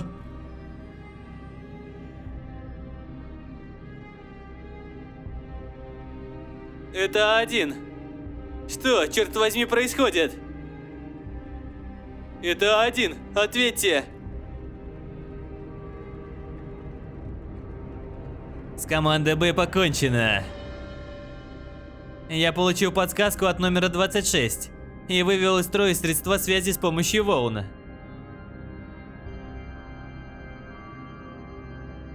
Из-за этих волн Б3, шедший позади, услышал помехи. Я устранил солдата, который занимался починкой оборудования с помощью нового комбинированного навыка «Ядовитые железы».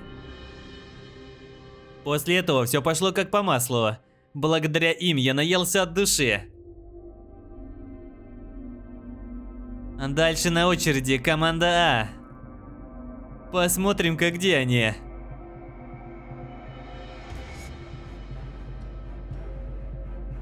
Нашел. Полной боевой готовности. И неудивительно. Команда Б ничего не знала обо мне. Однако теперь врагу известно, что я могу имитировать человеческий голос. Возможно ли обернуть сложившуюся ситуацию в свою сторону? На пути есть развилка, откуда появится команда А. Они скоро будут здесь. Говорят, знание – сила. Так ли это на самом деле? Неполные знания могут оказаться ядом. 12 глава. Это один. Мы находимся на развилке. Продолжаем движение вправо. Оперштаб на связи. Принято. Это руководитель отдела. Я еще раз повторяю. Существо имитирует человеческий голос. Если услышите что-то подобное, немедленно открывайте огонь на поражение. Кто-нибудь, помогите! Это враг! Стреляйте!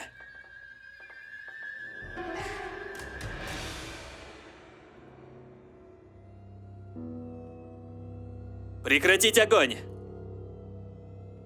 Это оперштаб, проверьте все здесь. Это один, принято.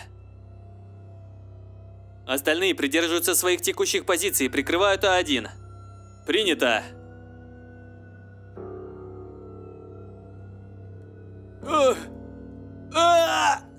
А3, что там?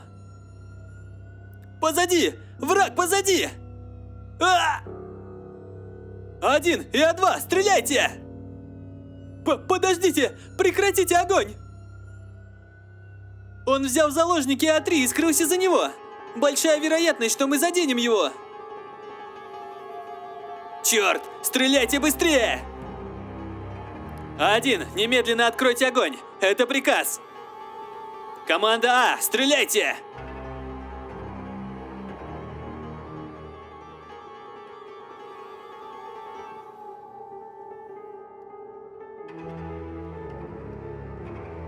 Это А2, он ранен.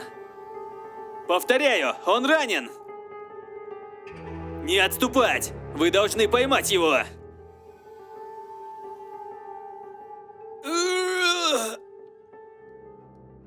Боже, очнись! У А3 шоковое состояние, нужна инъекция. Мы собираемся ввести лекарство. Шшш. Это один, мы ввели А3 лекарства.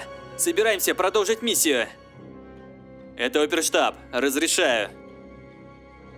Какой кровожадный монстр.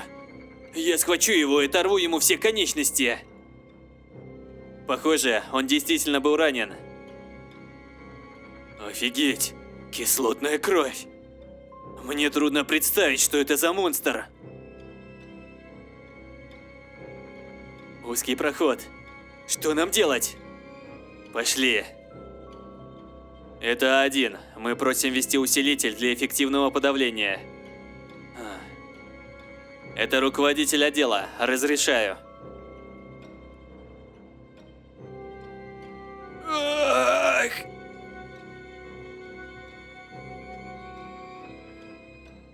Я убью этого негодяя. Только после меня.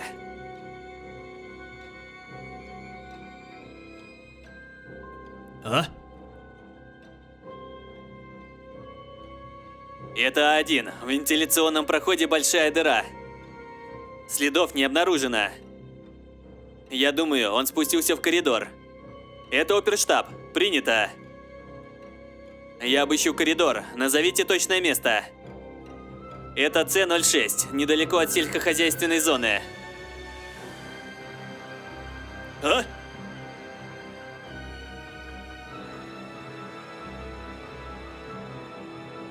Что? А?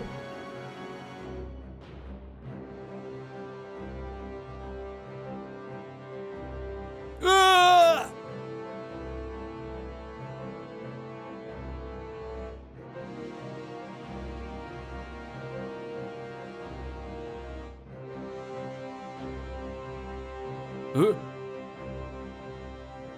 Сдохни!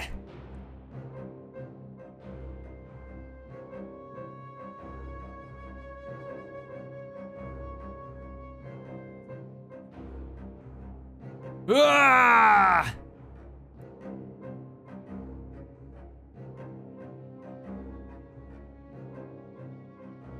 Он сильнее, чем я ожидал. В игре даже с усилителем все было не так уж и плохо.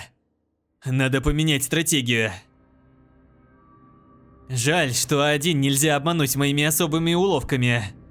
Надо придумать другой способ. Ах, точно! Там остался тот солдат. Ах. Ах. Ах. Ах. Ах. Ах. Ах. Ах.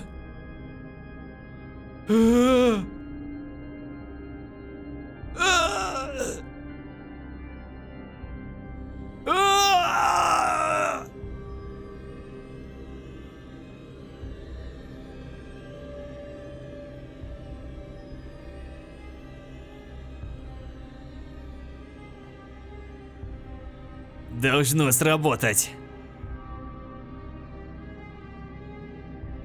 Я уверен, они заметили, что на А3 напали.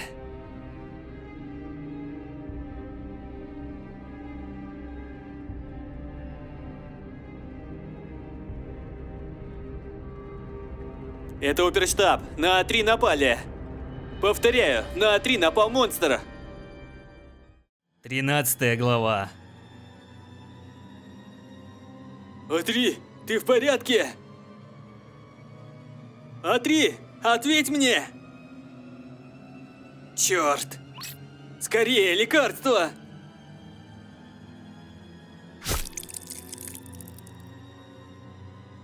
Что?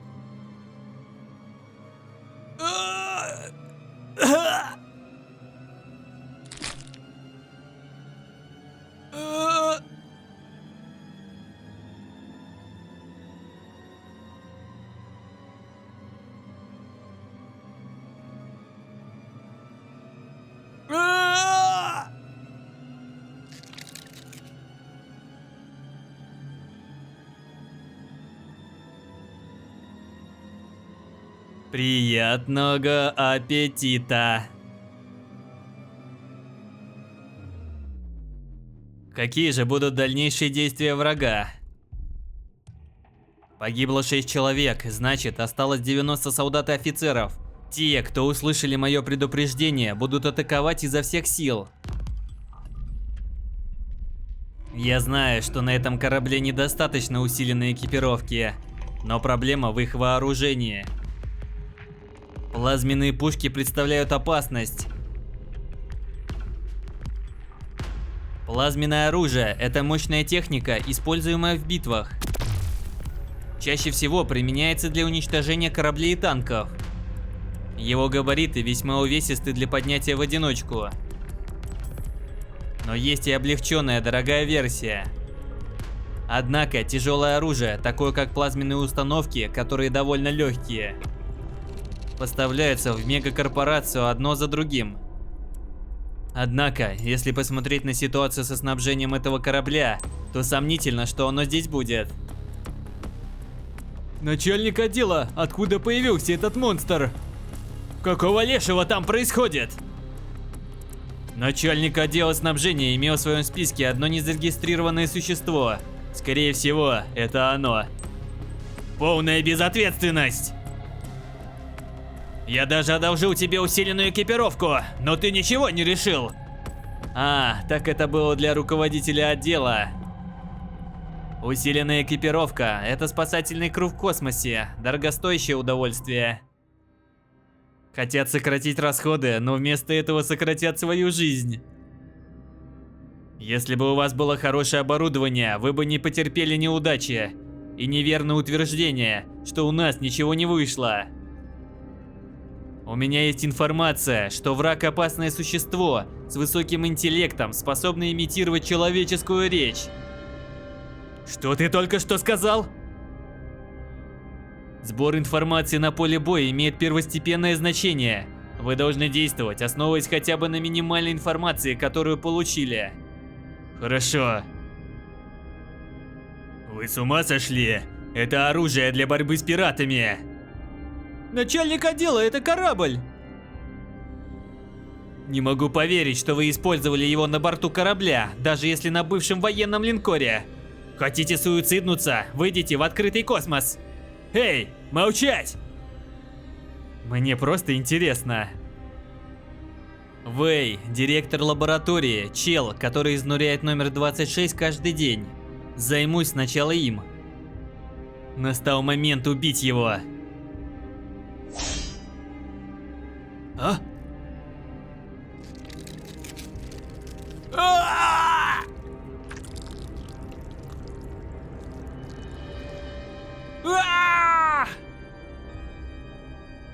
Монстр! Черт! Связист! Доложите всему кораблю! Да, это оперштаб! Всем солдатам немедленно! Что?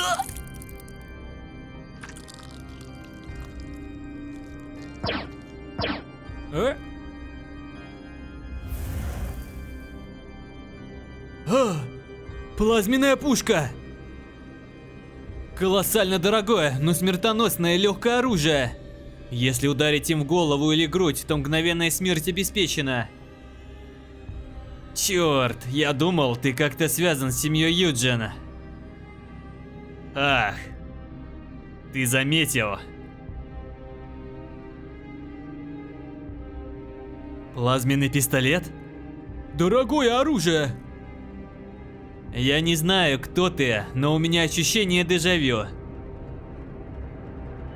Монстр, который использует множество способностей. Ты похож на моего господина Юджин Сихена. 14 глава.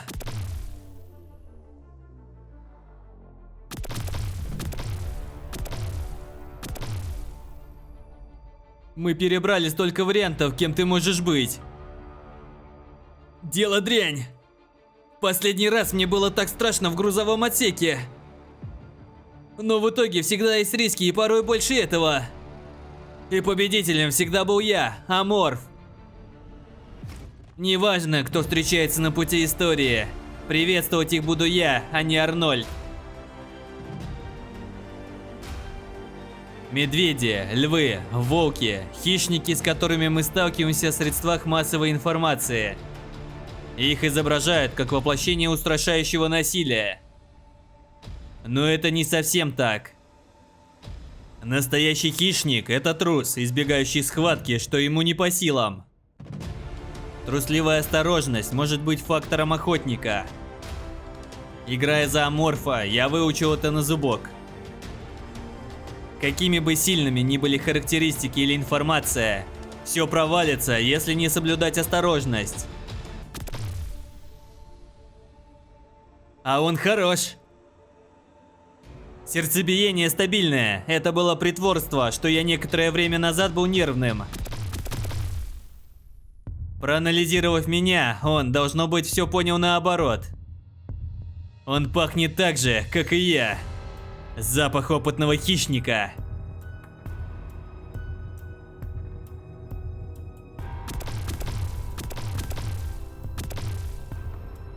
Начальник отдела, не забывайте, что это оперштаб. Будьте осторожны, не разрушьте здесь все. Я и так осторожен. А? Ах ты маленький крысеныш. Это обман. Это начальник отдела. Монстр атаковал оперативный штаб на мостике. Здесь собраны все действующие войска. Тяжкое бремя. Ты стрелял в меня так, будто собирался убить, но это была проверка. Он тянул время, защищая капитана и руководителя отдела. Солдаты могут поймать меня такими темпами. Хах, ты пытался надурить меня? А в любом случае, нужно закончить это до прихода войск. А? Этот огнетушитель весьма кстати.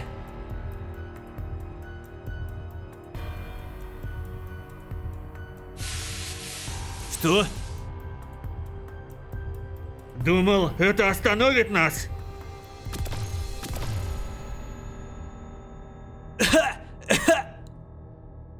Я ничего не вижу. Что за кучка ботанов? Вы носите оружие не для украшения. Простите. Где он? Я исчез? Черт, выведите отсюда капитана. Котелок заработал? Но это суждение ошибочно.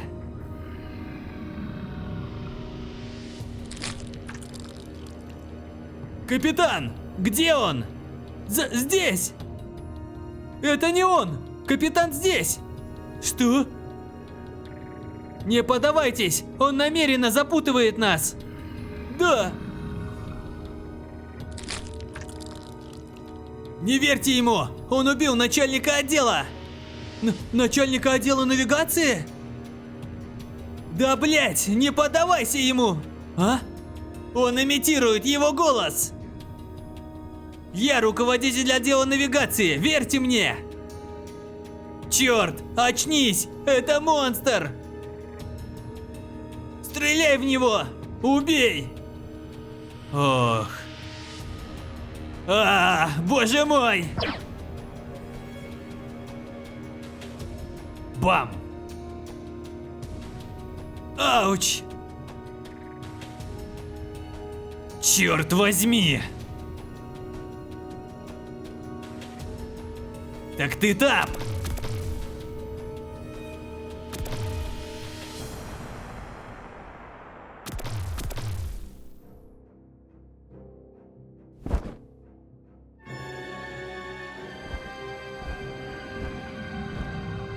А?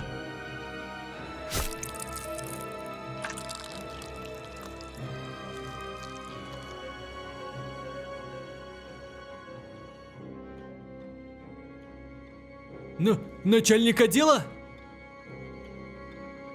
А? Что за...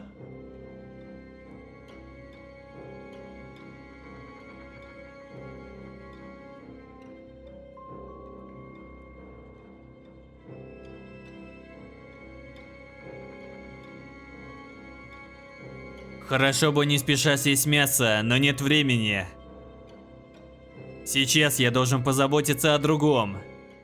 15 глава. Эй, тупицы! Какого фига вы здесь делаете? Простите.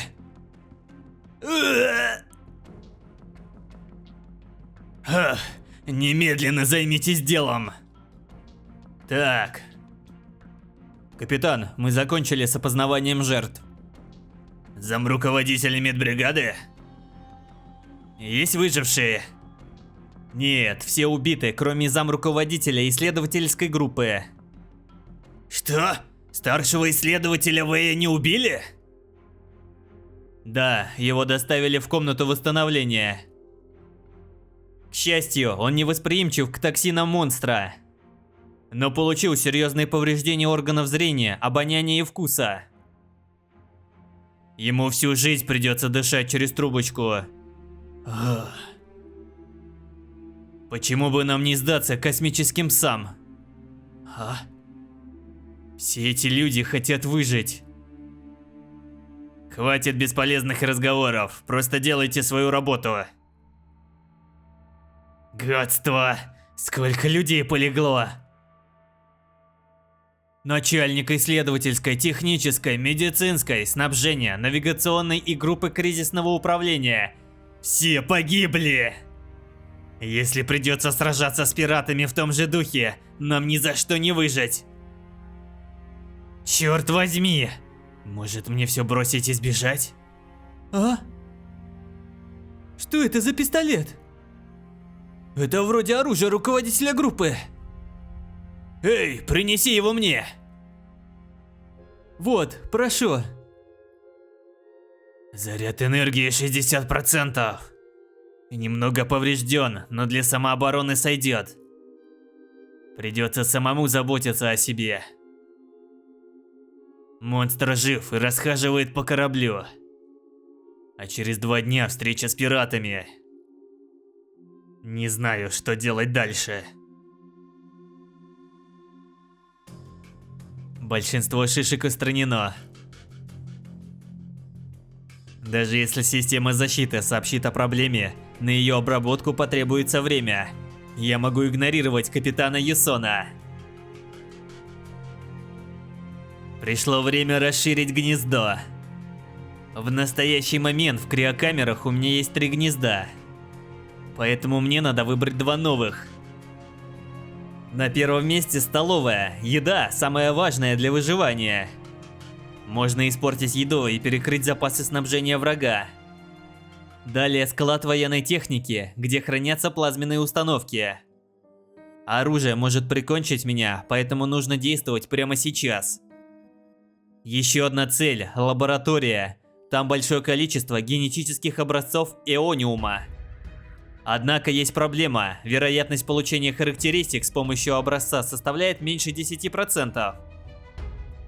Только с помощью эониума смогу использовать силу особи. И тем самым подготовиться к битве с пиратами или другими возможными врагами. Думаю, размещу гнезда в общепите и лаборатории. Нужно украсть плазменную установку и использовать ее.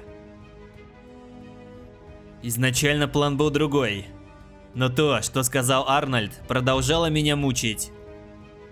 Я не знаю, кто такой Сихён Юджин и кому он служит, но он может быть в сговоре с пиратами. Страшнее всего неизвестный враг. Нужно узнать больше. Привет! А? Номер 26, кажется, ты в хорошем настроении. Сегодня не было эксперимента с дозой? Шшш, кажется, ты в хорошем настроении? Да, не больно. Если подумать, может поэкспериментировать в данной ситуации? Сейчас все прячутся в своих каютах. Почему бы не стать немного наглее?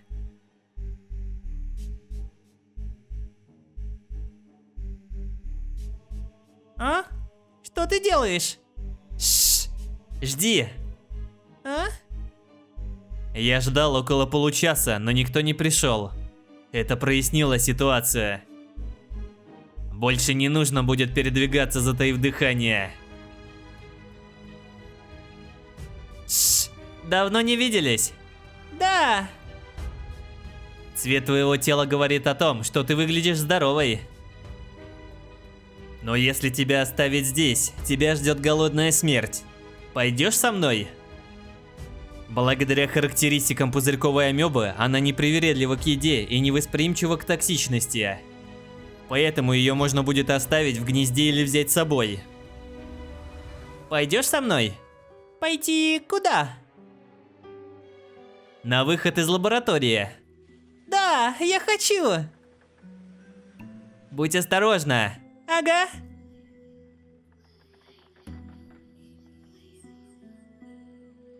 Спасибо, спасибо, спасибо. Подожди. Куда ты? Сделаю гнездо.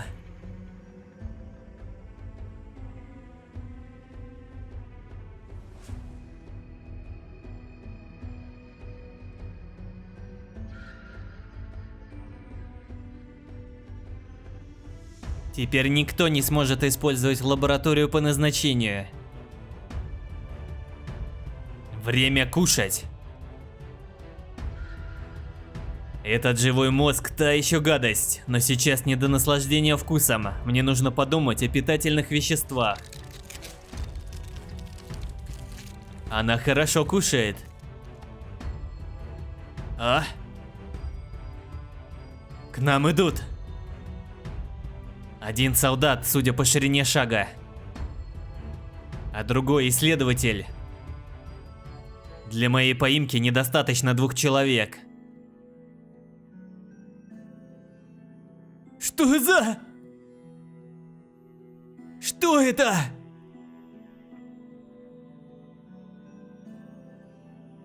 Как будто корни чего-то. А?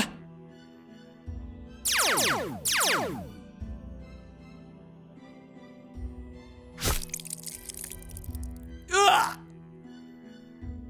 Уйди!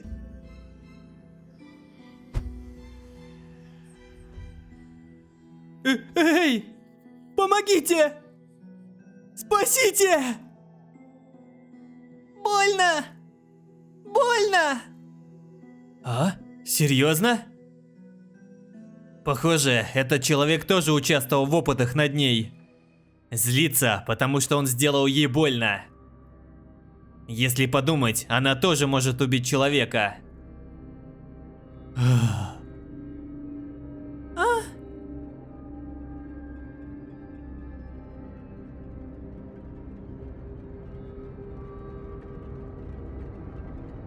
А лучше мгновенная смерть, как у солдата. Или смерть исследователя от расщепления головы. Ну, они все равно не жильцы, так что смысла думать об этом нет.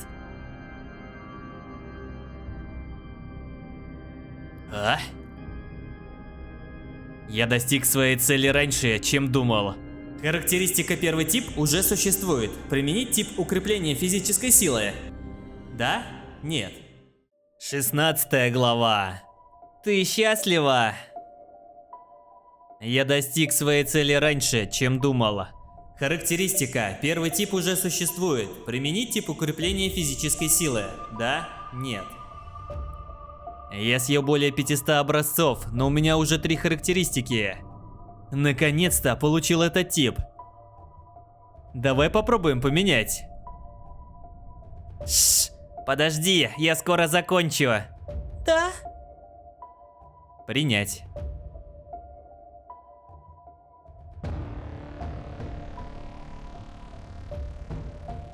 А? Расти! Расти! Расти! Шш, ты подросла.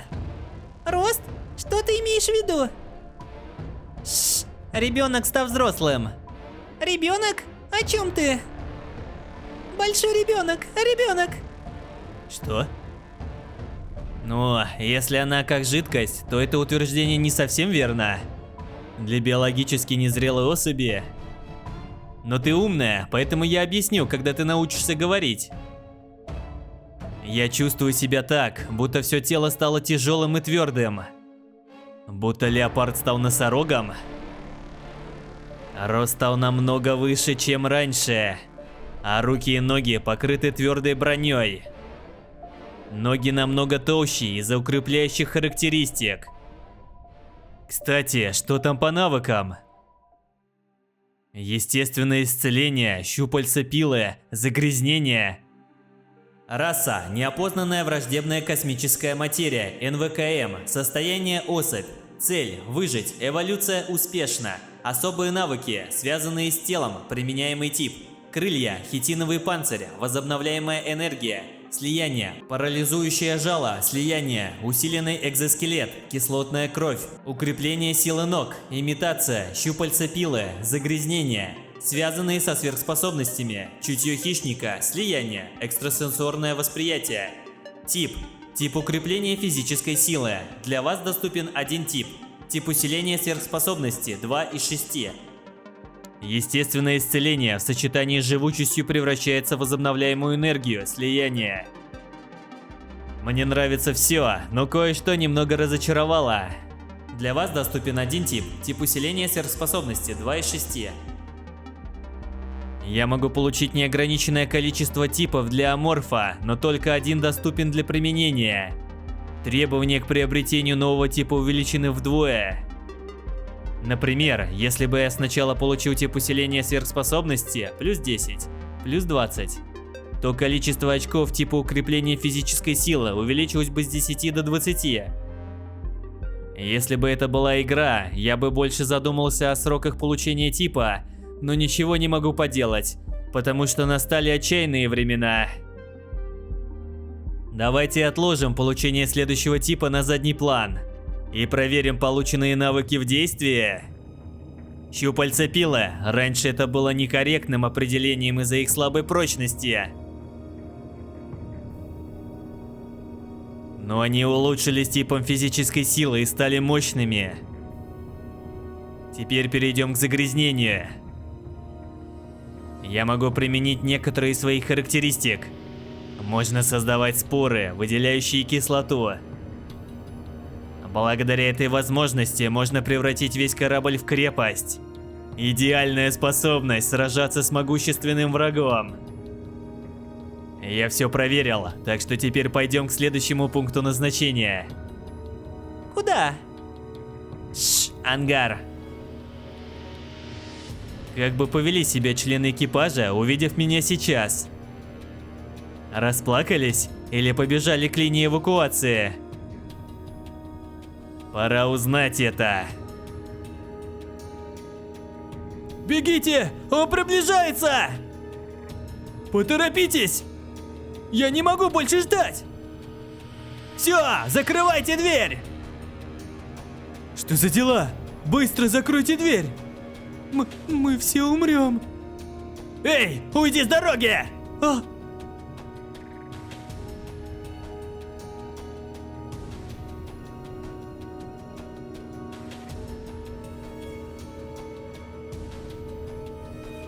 Что? Не подходи! На помощь! А!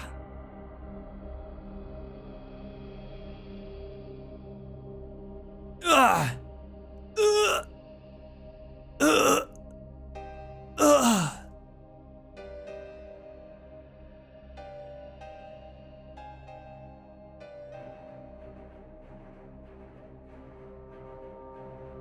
Не слышу шагов врачей. Что случилось?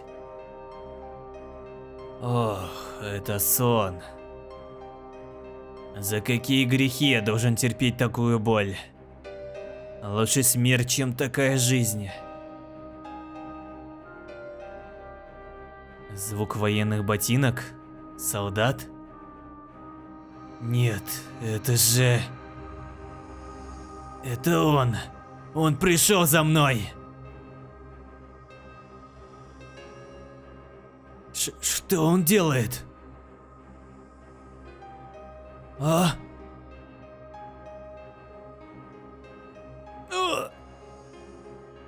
Моя голова горит! Кто-нибудь! Кто-нибудь убейте меня!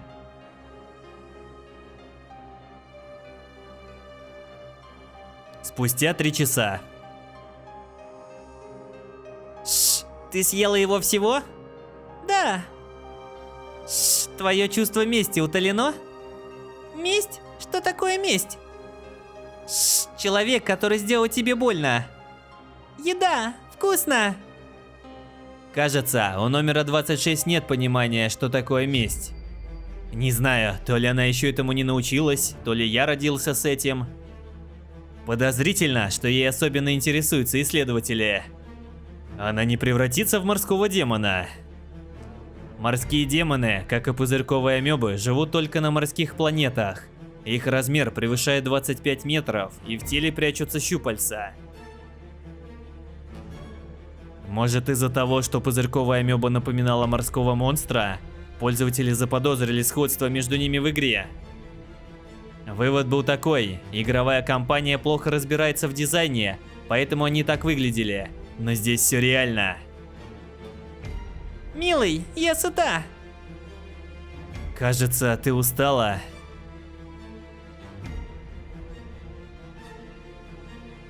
Процесс гнездования проходит гладко.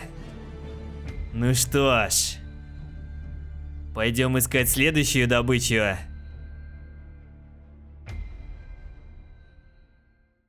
17 глава. Планета С-08 Space Docks. Зона контроля картеля Дебара. Ах, спасите! Иди сюда! Дорогой, пощадите нас. Немедленно отпустите ее руку!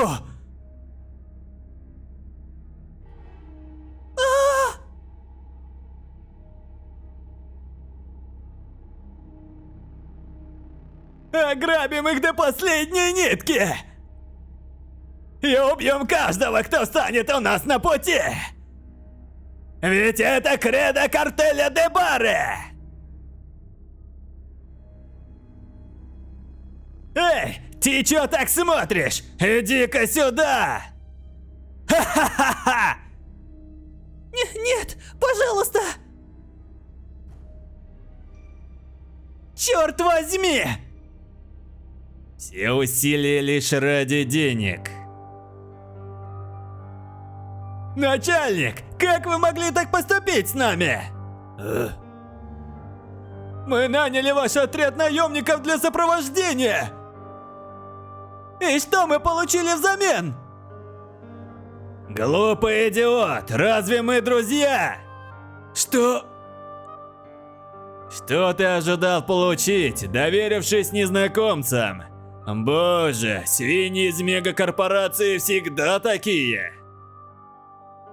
Что? Ах ты ублюдок! Босс, вы пришли! Возьми и разберись с этим, как обычно. Да! Сегодня больше нечем заняться? Что вы имеете в виду? Ничего, иди за чесноком. Да! Черт, вожусь с такими придурками. Босс, я привел чеснока! Босс, здравствуйте. Вы звали меня? Я слышал, есть работа. Что там? Это... Я должна была встретиться с моим знакомым сегодня. Но он внезапно потерял связь. Что? Говори конкретнее. Да-да! От исследовательского корабля под командованием капитана Самуэля Юсона поступил запрос избавиться от одного трупа. Семья Самуэль, они здесь? Вы в курсе? Это третья семья среди титанов. Чье тело? Noble Capital. Это женщина из семьи Юджин. При последнем созвоне было обещано 1 000 000 кредитов. О, 1 000 000? Да они сумасшедшие! Это заговор. Атмосфера мегакорпорации в последнее время необычная. Ходят слухи, что молодая семья Эджертон с Марса бросает вызов семье Юджин, старому королю Земли.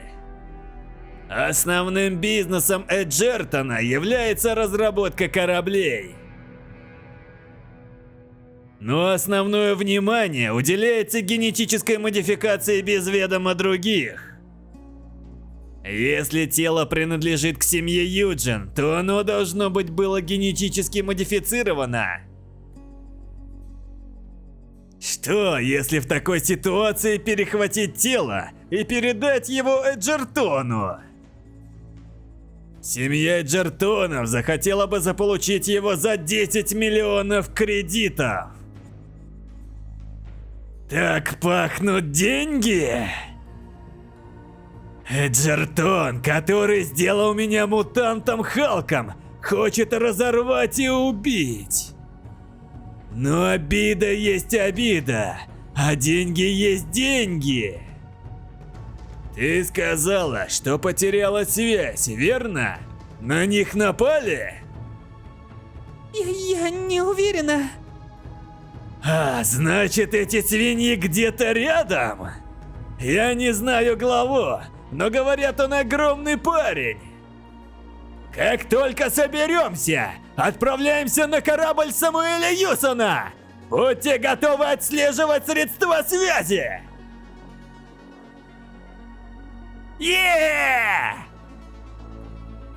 Взорвите судно и не оставьте следов! Да!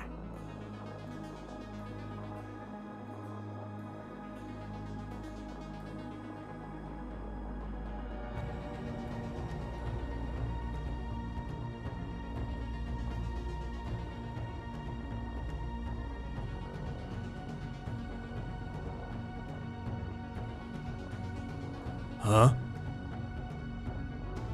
Это они.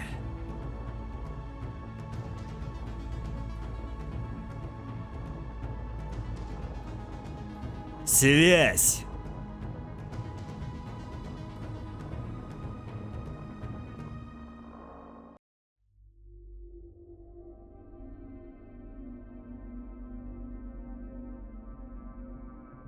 Высверливают внешнюю стену исследовательского корабля для проникновения.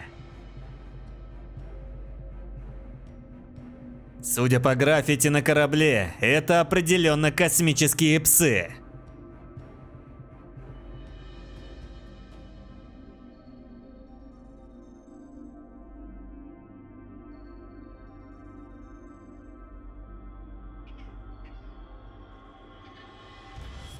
Они направились на мостик.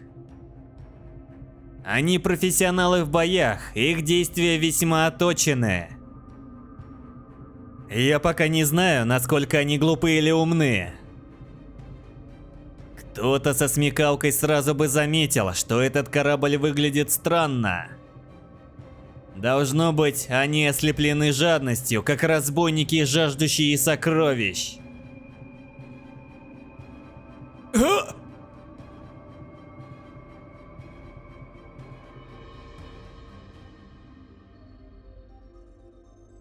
Босс, мы взяли под контроль мост, но здесь что-то не так. А? Что? На борту нет ни одного человека. Повсюду растут плохие деревья. Деревья? Где вы видели растения в космосе? Ты издеваешься надо мной? Это правда, босс. Ты идиот! Я проверю все лично сам! Готовься сдохнуть! Два мощных сердца и механическое устройство. Как бы то ни было, этот Халк-мутант похож на главного. Время проверить других. Человек-насекомое с феромонами, исходящими из его тела. Киборг Звездного Союза с механическим звуком вместо сердцебиения. Приятно знать, что они имеют многорасовую команду. Раньше было сложно убить по 10 существ из каждой расы, за исключением людей. Но теперь, благодаря этому, я смогу легко достичь условий для эволюции. А? Что-то странное. Может ли человек быть таким обычным? Это как если бы компьютер был в голове вместо головного мозга. Полностью выражает обыденность. Пора навестить важную шишку. Малыш, куда ты? Ухожу. Это опасно. Оставайся здесь. Защищай это. Это? Важно. Да, малыш, доверься мне. Сейчас единственный шанс – ослабление границ противника. Надо уничтожить источник питания вражеского корабля и заблокировать пути отступления. Они жадные, поэтому попытаются защитить как исследовательский, так и военный корабль. Возможно, они разделятся на группы грабителей и обороны. Охота начнется, когда люди будут рассредоточены по местам. Как и всегда.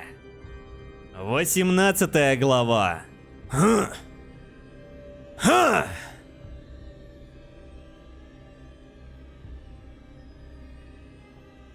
Ощущение, будто никакой системы безопасности и в помине нет. Но не стоит забывать, это пираты. Думаю, они никогда не предполагали, что их могут ограбить. Я нашел ядерный реактор недалеко отсюда.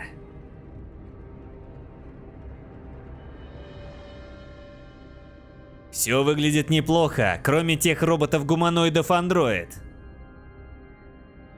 Они предупредят центральную систему, как только на них нападут. Как пройти мимо них и не попасться?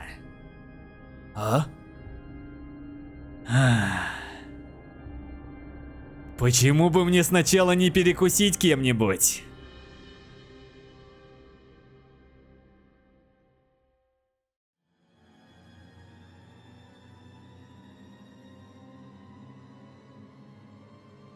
Человек и человек-насекомое.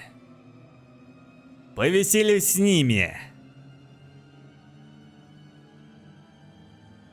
О!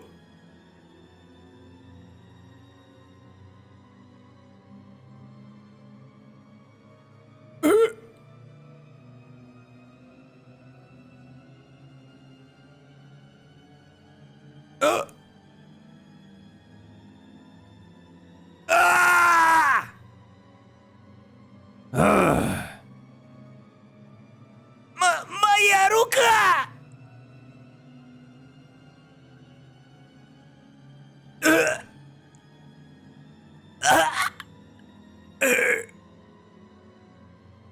Помогите!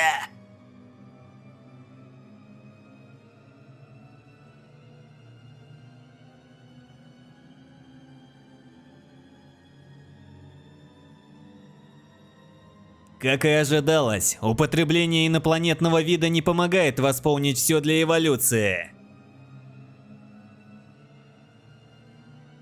Эй, патрульные, что там? Почему не отвечаете? Все в норме. Тогда отвечай быстрее, мудак. Хватит прохлаждаться. Извините.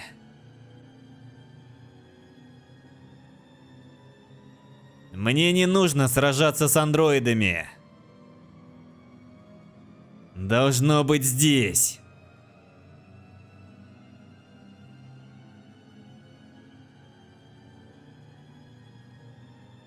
Да, как я и думал. Человек сразу заметил бы, но я имею дело с андроидами. Они не подготовлены для решения неожиданных происшествий. Ага, с двигателем все решено. 19 глава. Запрашиваю подкрепление! Это диспетчерская! Монстр пытается выломать дверь! Черт возьми, у них недостаточно людей, чтобы послать отряд нам на помощь! А как же капитан? Где руководитель команды? Руководитель группы мертв! Приди в себя! Мы все умрем! Он выломал дверь! Все приготовиться к бою! Нет! Я не хочу умирать! Срань господня! Это дымовая завеса!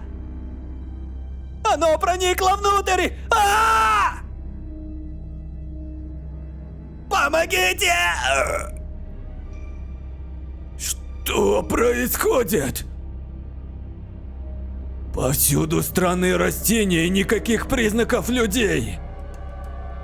Это как корабль-призрак. Нам нужно больше узнать о нападавшем. Я попросил своего человека воспроизвести видеозапись судна.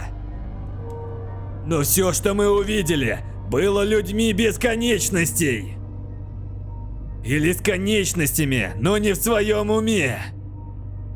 Ни один человек на корабле не находится в адекватном состоянии. С чем же они боролись? Эй, воспроизведи еще что-нибудь из прошлого. Есть, сэр!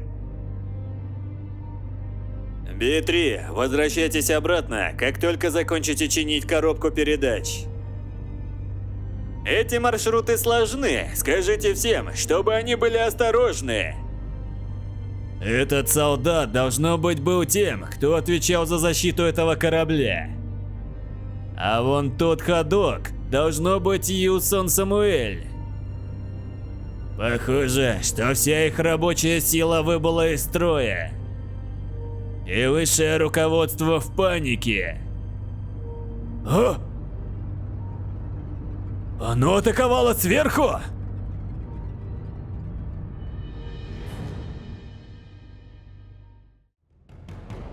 Это существо наверняка обладает разумом.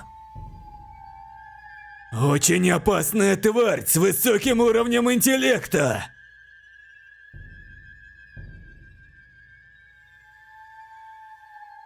Я беспокоился о том, как буду вести себя с семьей Юджин. Но сначала я должен позаботиться о том, чтобы вернуть свое тело в целости и сохранности.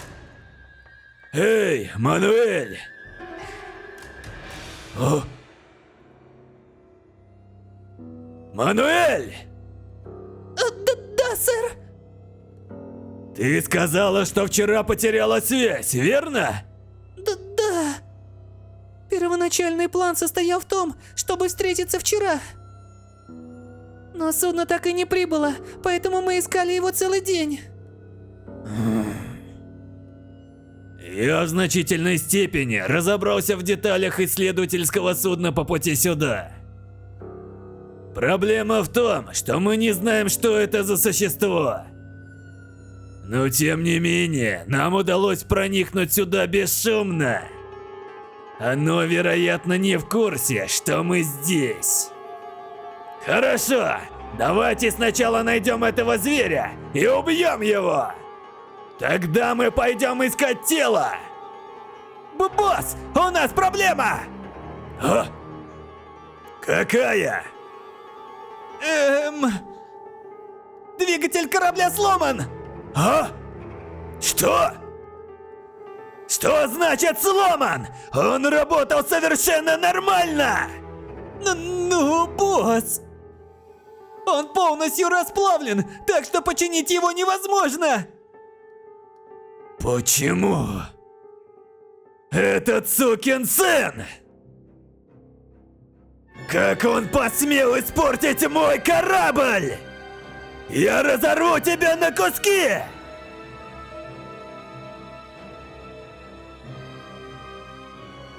Мануэль! Да, сэр! Ты можешь управлять этим кораблем? Я должна проверить. Блять! Нет, сэр, я могу. Вы трое, помогите ей разобраться. Остальные пойдут со мной и найдут это проклятое чудовище. Шевелитесь быстрее! Любой, кто отстанет, получит по голове!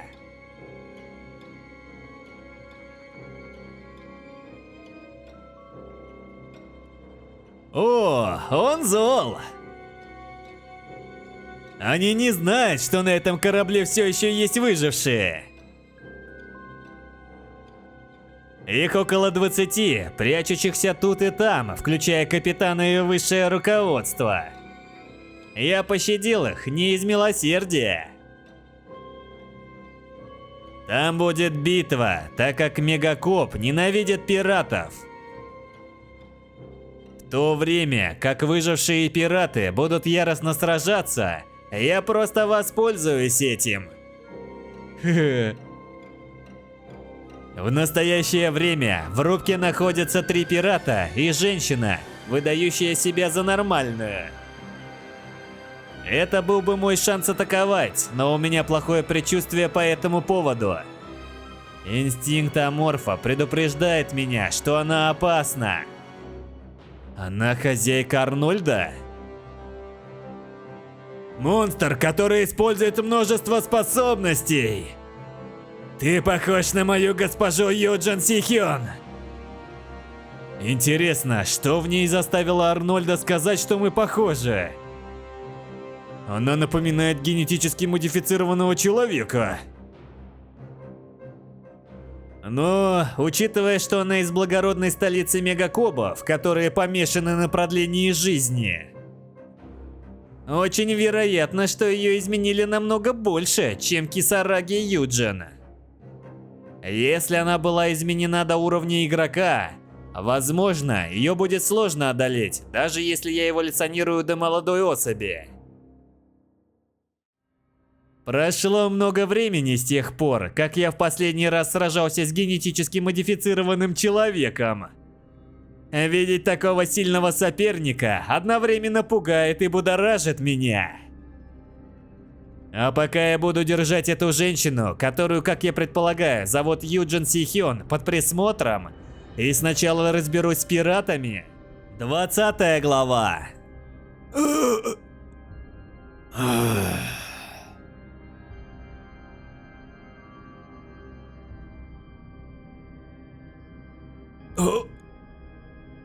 Босс!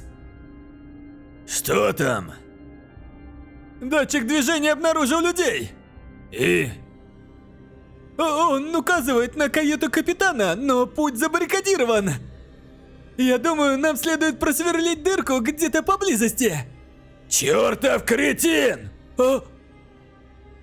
Ты разве спрашиваешь у меня разрешение, когда идешь поссать? Никак нет, сэр! Сейчас все будет, господин!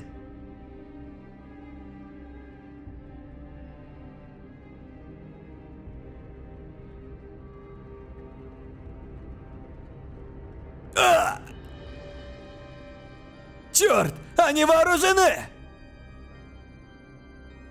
Все в укрытие! Шевелитесь, идиоты!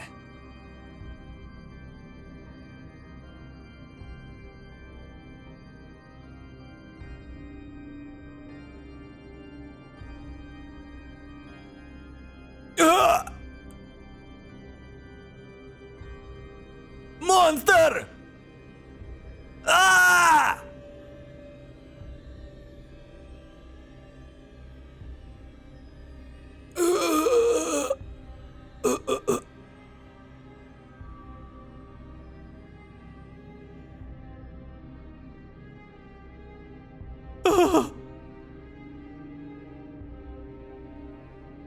Подождите! Я сдаюсь! Наш картель не принимает пораженных. Я руководитель медицинской бригады этого корабля. Я могу быть полезен. Врач? Где капитан и что вы все делали в его каюте? Это сын. Капитан собирался идти к спасательному кораблю. К спасательному кораблю? Он сбежал, бросив свою команду? Я не знаю, смог ли он уйти, но это все, что мне известно. Отстой какой-то. Да еще и корабль уничтожен монстром. Единственный человек, который знает местонахождение тела, находится на спасательном корабле. Подождите-ка, а может он... Ты врач, а значит тебе должно быть известно, где находится тело, верно? На судне тело гражданина благородной столицы. Где оно? Оно у монстра. Серьезно? Снова он? Зачем ему мертвое тело? Он ест людей! Черт побери, значит, у меня осталось мало времени. Эй вы! Монстр забрал тело! Разделитесь и найдите его! Передвигайтесь в командах по 6 и дайте знать, если появятся проблемы! Да, сэр! Док, говоришь, хочешь стать пиратом? Волей случая так вышло, что нам тоже нужен врач. Тебе известно что-либо о генетическом ремоделировании? Что, простите? Разумеется! Положитесь на меня!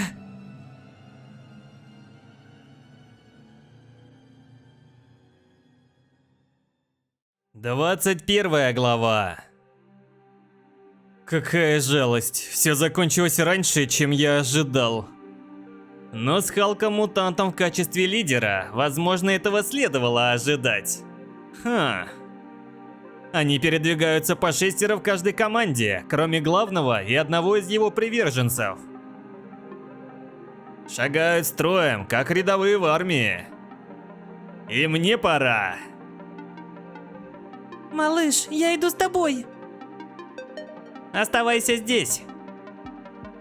Нет, я хочу помочь. Она ведет себя как ребенок, который хочет помочь отцу. Думаю, номер 26-го тоже надо попробовать проявить себя в бою. Даже если она не сможет помочь мне, я не могу препятствовать ее желанию. Враги опасны, будь осторожна. Да, ты тоже, малыш. Итак, с кого приступим? Давай с арсенала.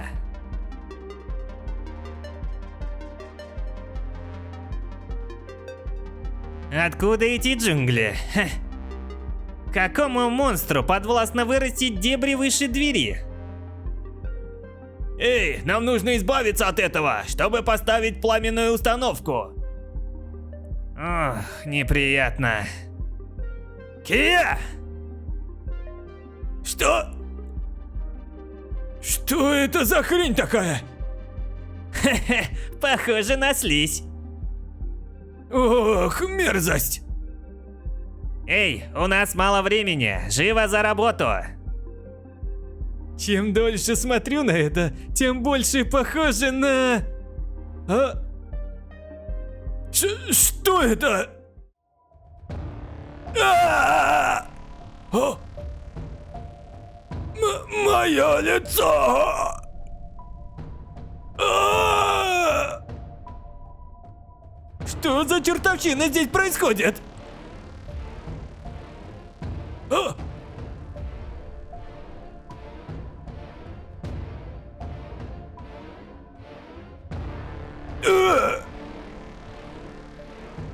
Это монстр! Черт, он отличается от того, что мы видели! Убить его!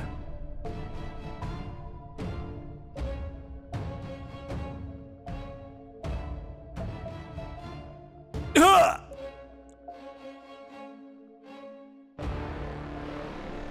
А! Умри!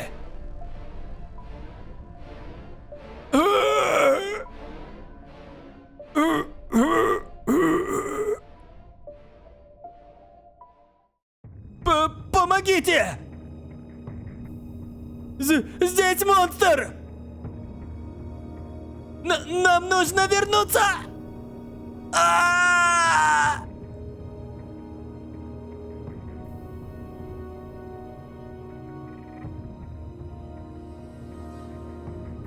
Эй, где вы? Ответьте! Я ошибся, здесь никого нет. Что? Ты рехнулся? Как ты, блядь, посмел взять в руки рацию, недоносок? Простите! Мне следует оставить рацию. Она может оказаться полезной для отвлечения. Этот пацан все еще дышит. Это из-за того, что он киборг из Звездного Союза? В отличие от мегакорпорации, которая улучшает и модифицирует гены, Звездный Союз верит в замену слабых человеческих тел машинами. Проблема состоит в том, что они навязывают свои убеждения и другим расам. Любой вид, который они возьмут в заложники, будет изменен независимо от их воли и желаний. Мегакорпорация и Звездный Союз – две чокнутые организации. На помощь! Он создан из железа, но я могу его съесть, верно? На вкус интересный. Поскольку половина его тела представляет собой машину, у него сильный медный привкус масла.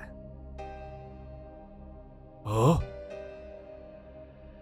В игре киборги идентифицируются как отдельный вид. Часть условий для эволюции особь подросток выполнена. Первая разумная раса 10 из 10 завершено. Вторая разумная раса 1 из 10 в процессе. Что ж, это неожиданный сюрприз. На этом корабле было 12 киборгов-пиратов, не так ли? Я могу сразу перейти на следующую стадию эволюции, если сожру их всех.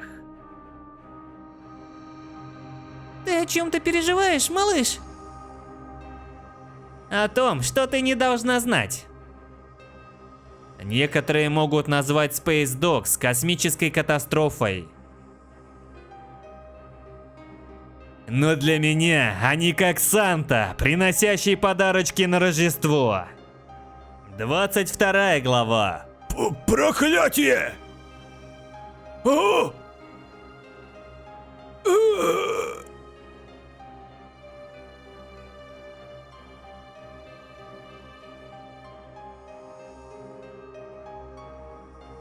У меня получилось устранить 2 команды.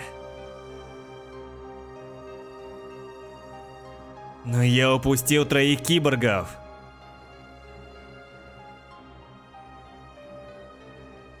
Этот выглядит так же, как тот, который был покрыт кислотой в арсенале. Все расплавилось, кроме ног.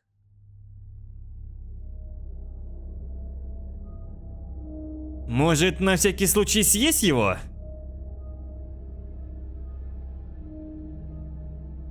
Я не получаю эффект хищничества. Вероятность того, что это сработает с телом, которое убивал не я, очень мала.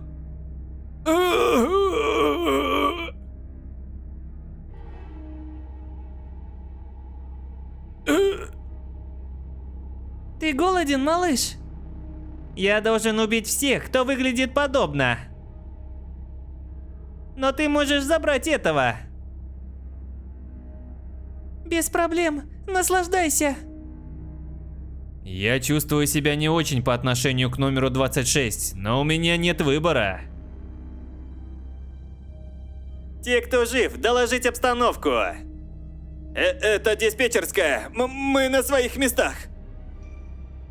В грузовом отсеке есть много всего. Босс, в общепите полный хаос, все плохо. Я в поисках арсенала. Те, кто в лаборатории, вы собираетесь выходить на связь? В лаборатории чисто. А? Ты не отвечаешь за рацию. Ну, он занят сейчас. Да? Хорошо. Для пиратов они довольно разумные. Он всего лишь Халк-мутант, но мне надо быть начеку. Кстати, не могу поверить, что тусуюсь с пузырьковой амебой. Игровое сообщество взбесилось бы, увидев это. Аморф специализируется на действиях в одиночку. Но и сам я не был дружелюбным человеком. Все меняется по сравнению с тем, что я знал об этой игре. Меня это раздражает, но в то же время восхищает. Как подозрительно. Я строго отношусь к обязанностям по отчетности из-за моего военного прошлого. Как может тот, кто знает, что произойдет, если он нарушит это правило, совершить такую ошибку? Мой дикий инстинкт предупреждает меня. Это уловка. Это босс. С парнями в лаборатории что-то не так. Приказываю всем отправиться туда. А? Так точно, сэр. Поняли, начальник. Доктор, где на этом судне находится спасательный корабль и моторный отсек? Ага, прошу за мной. Никто не имеет права прикасаться к моему военному кораблю. Я должен найти путь к отступлению и заложить бомбу в машинном отделении. Это должен быть ядерный двигатель, поэтому небольшая бомба вполне сойдет. Когда я благополучно выберусь отсюда, мне останется лишь взорвать ее. Тогда этот чертов монстр взорвется вместе с судном. Разумеется, мои люди, оставшиеся на корабле, тоже погибнут. Но есть множество существ, которые хотят вкусить пиратскую жизнь. Захвачу с собой лишь Мануэля Доктора.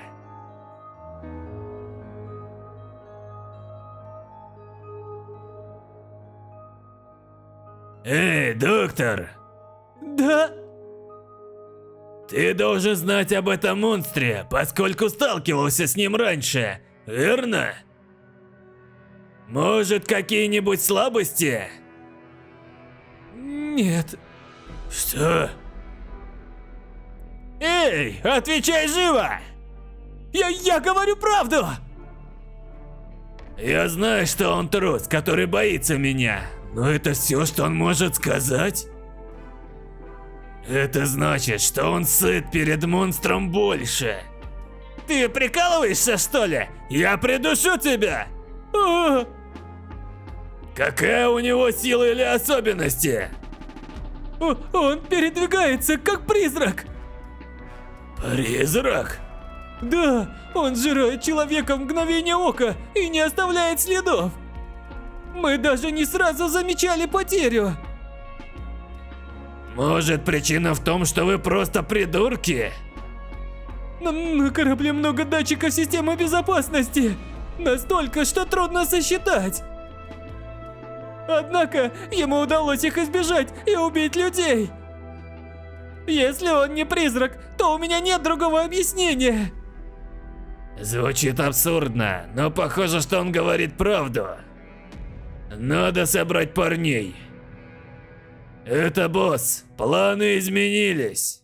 23 глава. Надо собраться и обсудить все до похода в лабораторию. Возвращайтесь. А он не промах. Он не повелся на мою имитацию, которая надурила людишек. Это из-за дикого инстинкта Халка-мутанта? Ну, уже поздно. Пираты жалуются, но направляются в одно место. На этот раз я атакую их с другим планом.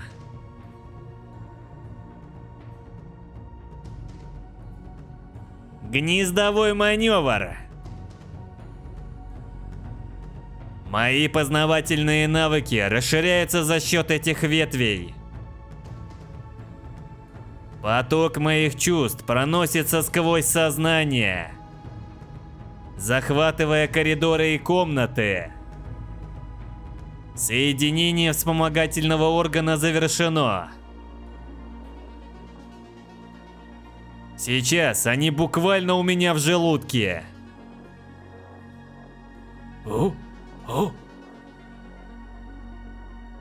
Активировать паралитические споры.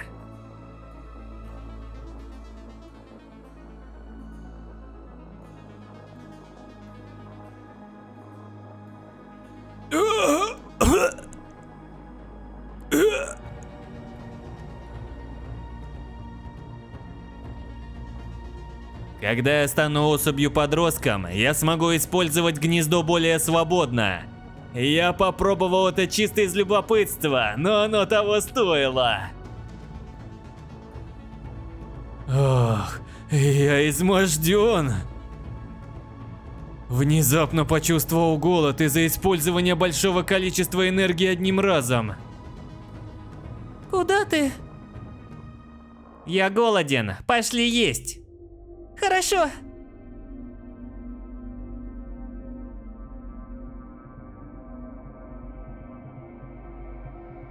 Предполагаю, пираты бросят своих соратников. Не то, чтобы я возражал, ведь для меня будет лучше, не тратя время борясь за еду.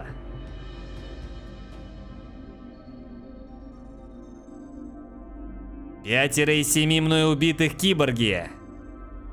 Сколько еще мне нужно развиваться? До сих пор у меня было 8 киборгов, осталось еще 2. Часть условий для эволюции особь-подросток выполнена. Первая разумная раса 10 из 10 завершено. Вторая разумная раса 8 из 10 в процессе. Осталось немного до эволюционирования в подростка. Остальные 5 сбежали. В тренировочный зал. Почему именно туда? Могу поспорить, они думали, что у них будет более четкий обзор и лучшие углы прицела. Поскольку там просторнее, чем в других помещениях. Проблема лишь в том, что предыдущий экипаж думал точно так же. Место, где они укрепляли связь со своими товарищами, давно превратилось в кровопролитную бойню. Я чувствую их феромоны и дыхание через дверь. Они не иначе как были шокированы увиденным. А? Будет опасно, спрячься за мной. Хорошо. Там погибло более 20 человек. Убийство еще 5 ничего не изменит. 24 глава.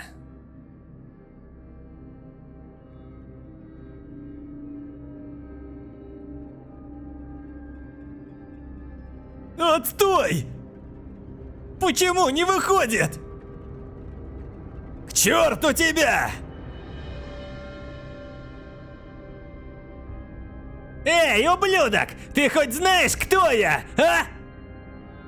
Я заместитель главнокомандующего картеля! Как ты смеешь приближаться ко мне? Это звуковой меч. Он может повредить мой панцирь. Бесполезно иметь навороченное оружие, если не умеешь им пользоваться. Ха! Мой вспомогательный орган сообщает мне, что он обычный мужчина лет 30 с заболеваниями, связанными с образом жизни. Для пирата типично принимать поспешные действия. Откуда такой смелый? А!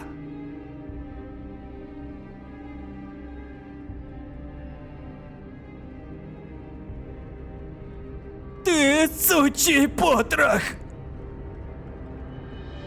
Неожиданно. Первый настойчивый противник после Арнольда. Прикончи его, прежде чем он почувствует еще большую боль.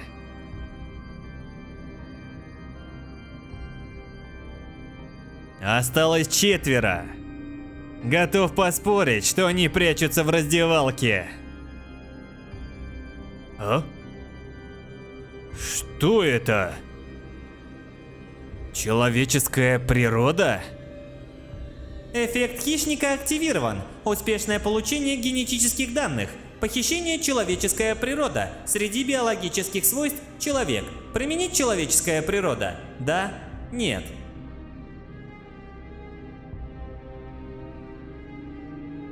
Человеческая природа? Что это за навык? Звучит слишком многозначно из-за названия. Честно говоря, я не в том положении, чтобы быть придирчивым. Должен ли я принять это? В Space Survival существует тысячи навыков.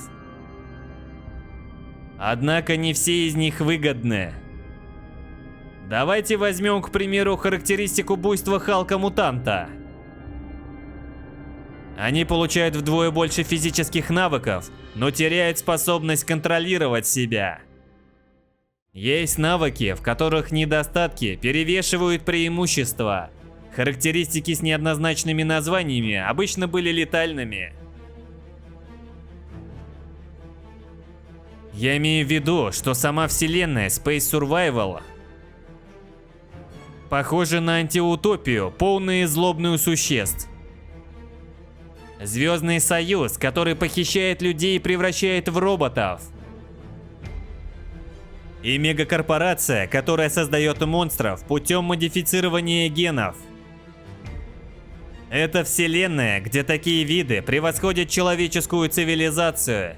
Не должно быть такого навыка, который дает качества, присущие человеку. Ну если это навык, укрепляющий человеческие эмоции... Ведь это большой недостаток для аморфа, который питается интеллектом. Риск слишком высок. Я вынужден отказаться.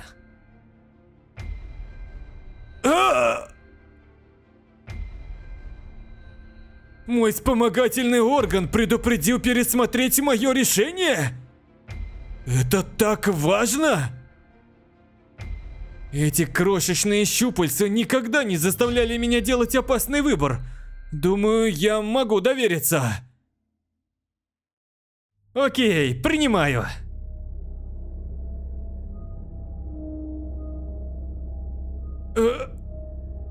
Ничего не случилось.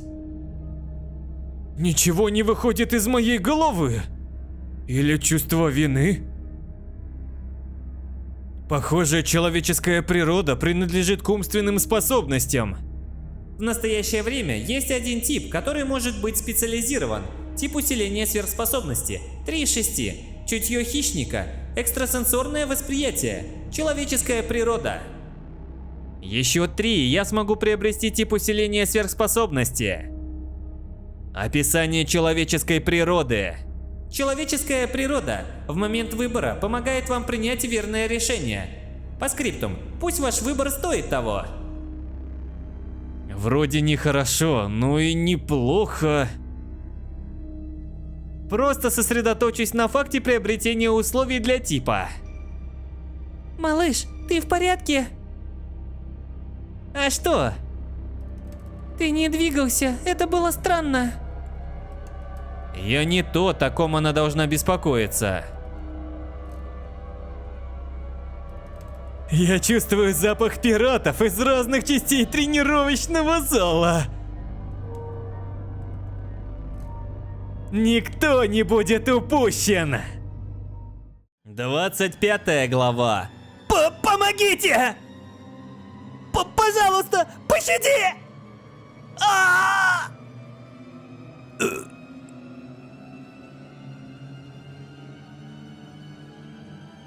Я буду следующим. В сравнении с другими я более праведный.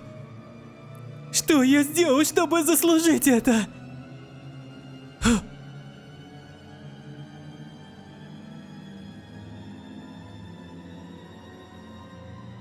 Господин Зубака, пожалуйста, поспешите.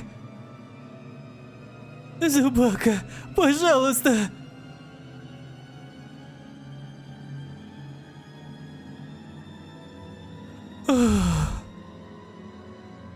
Как только все закончится, я убегу, куда глаза глядят. Да, переметнусь в Звездный Союз. Тогда никто, даже картель Драва не сможет.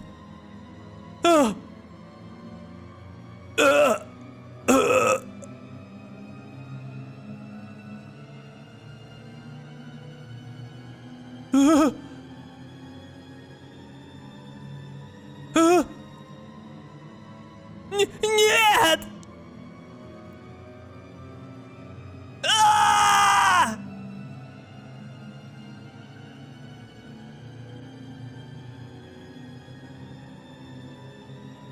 Ты не сможешь спрятаться от меня. Теперь 11 киборгов. Мне остался еще один. Но проблема в том, что он находится в диспетчерской. И та, которую я хочу избежать, находится там же. Женщина с модифицированными генами, которая, как я полагаю, принадлежит семье Юджин. В первую очередь, мне следует сначала разобраться с лидером.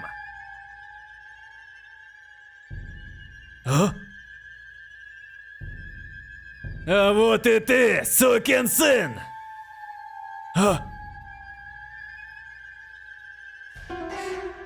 Ты убил не только моих людей, но и моего заместителя! Я не ожидал, что он найдет меня первым. Но это к лучшему. Халк-мутант оснащен многими полезными генами.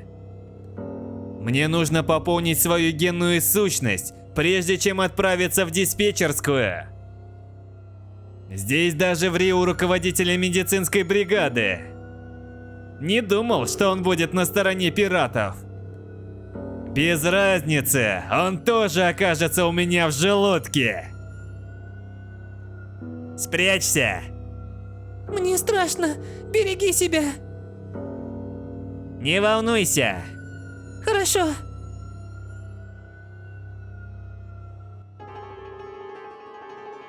Осторожнее, малыш. Должен признать, этот тип более устрашающий, чем я представлял. Он крупный и ростом более 3 метров. Кто-то может сказать, что у меня нет шансов. Потому что он улучшенный Халк-мутант.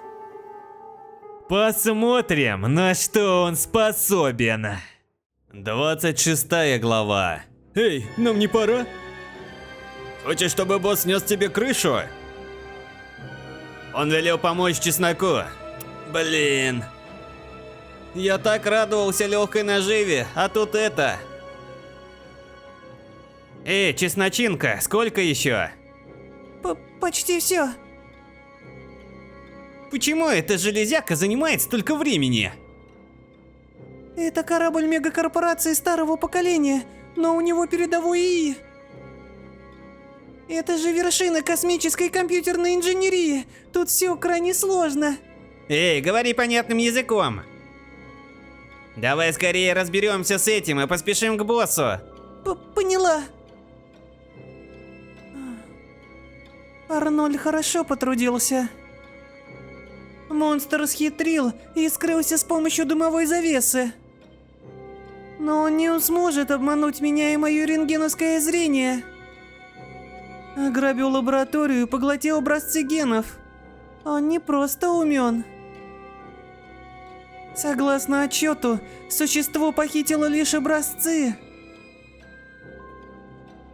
Получается, он знает, как использовать их по назначению. Он монстр, который поглощает гены и эволюционирует? Это значит, что он такой же, как и я. Тогда это проясняет ситуацию. Эльчин ему не соперник. Он был всего лишь уродом, усиленным чужой волей.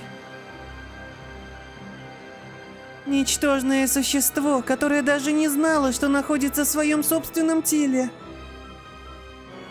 Этот старый хрыч доконал меня. И вот началось что-то интересное. Эти пираты мне больше не нужны. Думаю, мне следует сократить количество генов, которые может получить монстр. Чеснок, ты освободилась? Если да, то пошли уже. А? У чесночинки было несколько имен.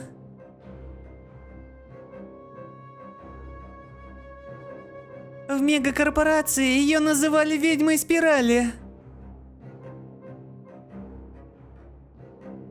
В семье ее почитали как тень. Глава семьи Акира Юджин называл ее Кот Уайт. А тот, кто когда-то был ее отцом, звал ее Сихён. Вершина генной инженерии семьи Юджин, единственная наследница забытой родословной.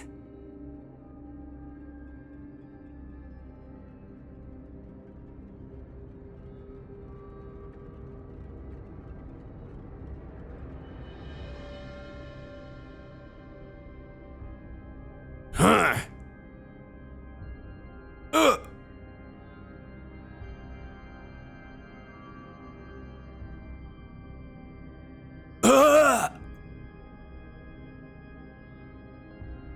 Экстрасенсорный орган словно онемел. Он швырнул импульсную гранату без моего ведома. Решил, что я какой-то боевой андроид? Ошибочка вышла, но хоть и неплохое оружие выбрал. Значит, не новобранец из Звездного Союза. Эй, ты меня понимаешь? А? Переключатель ярости? Я установил бомбу в реактор. Пульт управления синхронизирован с моим сердцем. Если ты убьешь меня, корабль взорвется и все погибнут. Бомба? Реакция доктора говорила мне, что он не врет. Вопрос в том, решится ли он ее взорвать. Похоже, он очень дорожит своей жизнью. Высокий интеллект, сверхсильное тело и высокомерие. Ничто в нем не говорило о готовности расстаться с жизнью.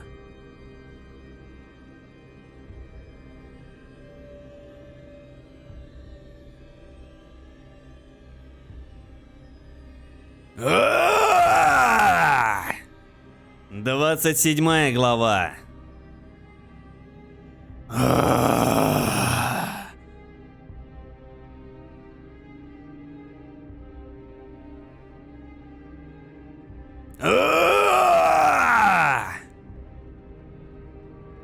Он ужасен. Напихать побольше генов – это малая часть успеха. Судя по внешнему виду, у него есть гены горного ползуна. Его также прозвали каменным драконом из-за прочного панциря.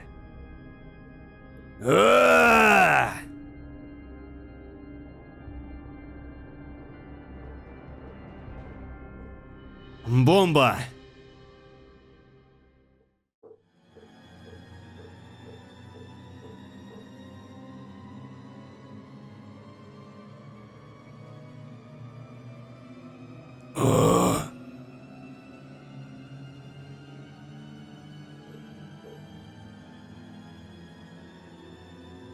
Проклятая тварь!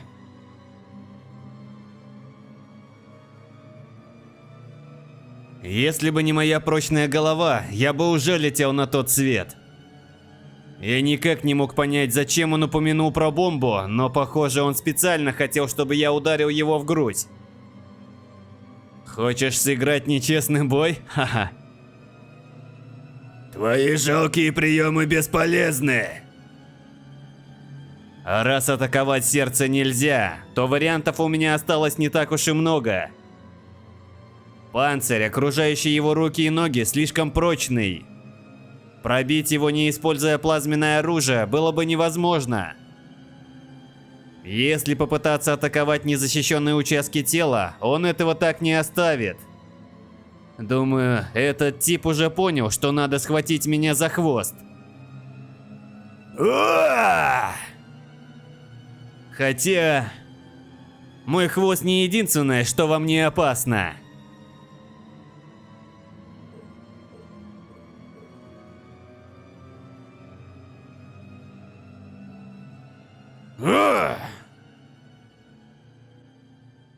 Я могу испускать яд из клыков и когтей.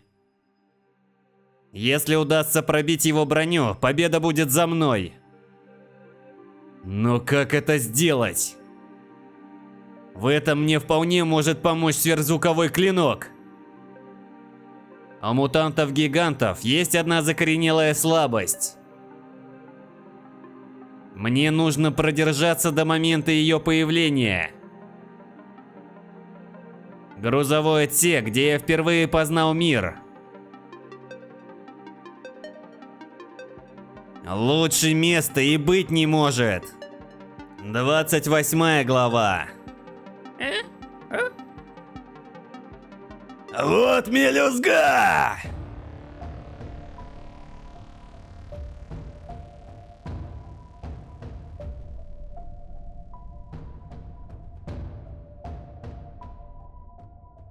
Бесполезно сражаться с такой чудовищной силой. Мутанты-гиганты быстрые и сильны, но затрачивают много энергии. Поэтому им приходится делать небольшие перерывы на отдых. Если продолжать провоцировать его, рано или поздно его тело даст сбой. У меня только один вариант. Надо ждать. Наглое насекомое! Где же ты прячешься? Еще немного. Ах да, у него 2 сердца. Интересно, к кому из них подключен детонатор? У Халков-мутантов главное сердце находится с левой стороны. Так что весьма вероятно, что именно там. Однако он был умен. Я не могу быть уверен в точности расположения. Чертов ублюдок!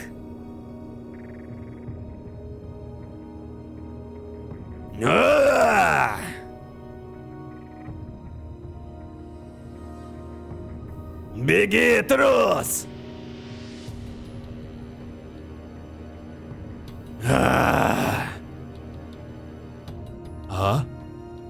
Его слабости уменьшились, когда он эволюционировал.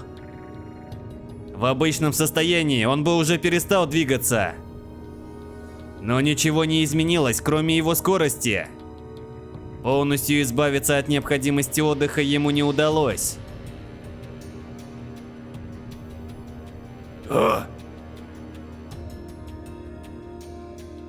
Сдохни!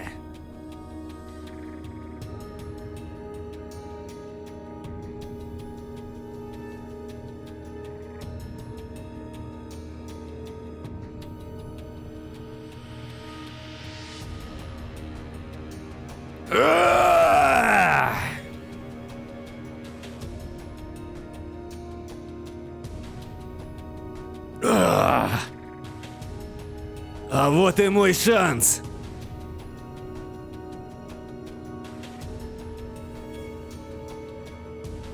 Что за...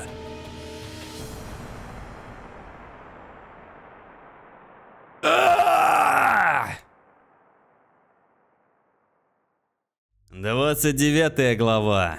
Как ты посмел укусить меня?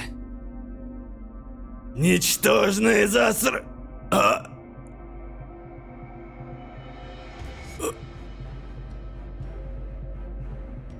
Невозможно! Нет! Не может быть!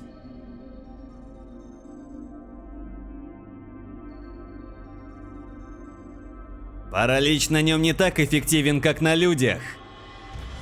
Он уже должен был быть парализован. Пощади меня!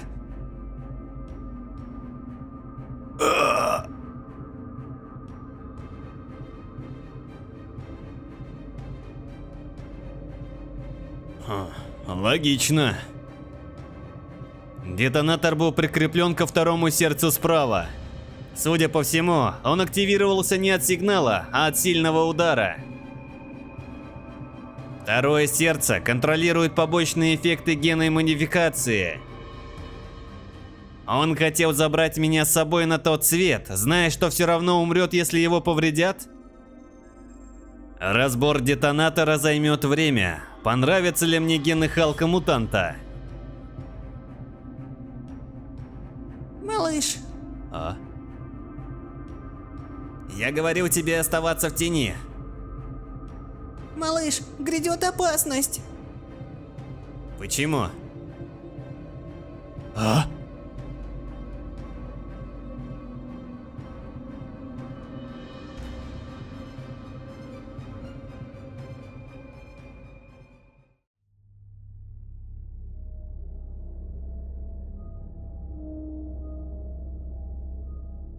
Дерьмо!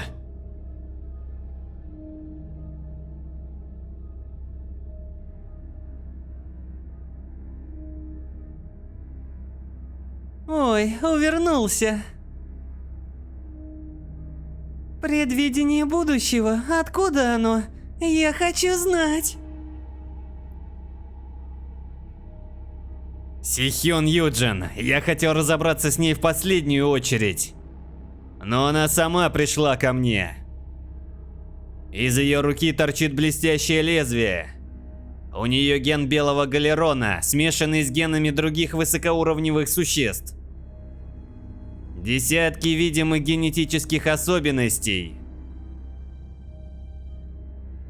Сейчас я ей не соперник.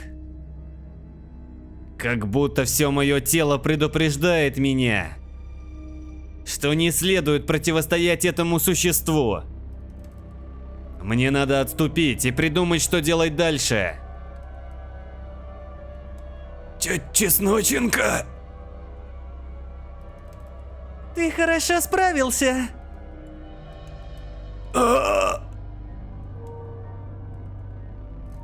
Я не могу позволить тебе сбежать, верно?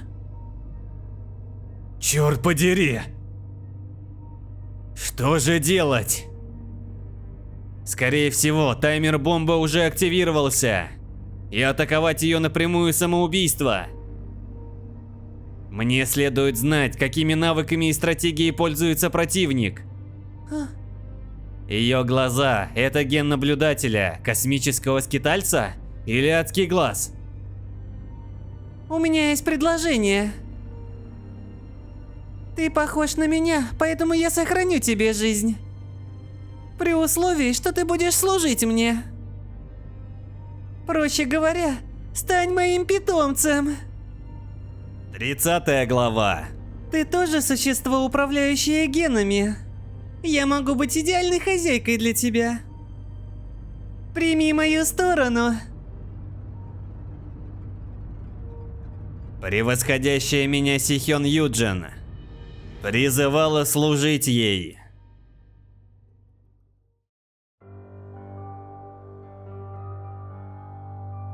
Она не лжет.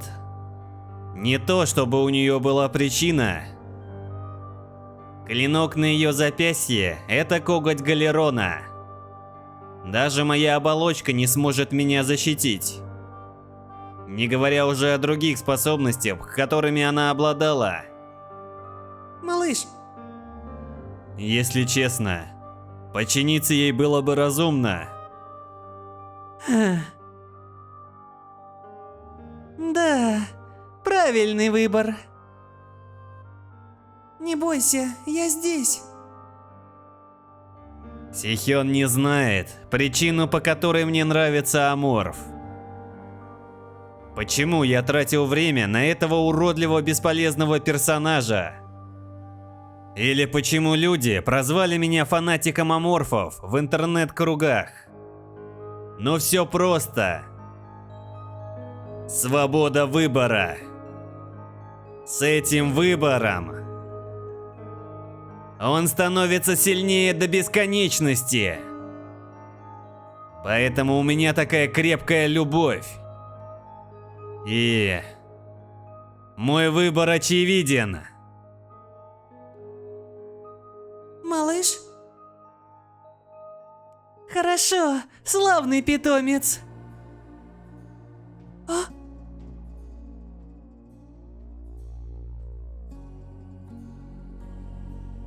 А! Держись крепче. Хорошо. Ясно. Значит, таково твое решение. Хочешь поиграть?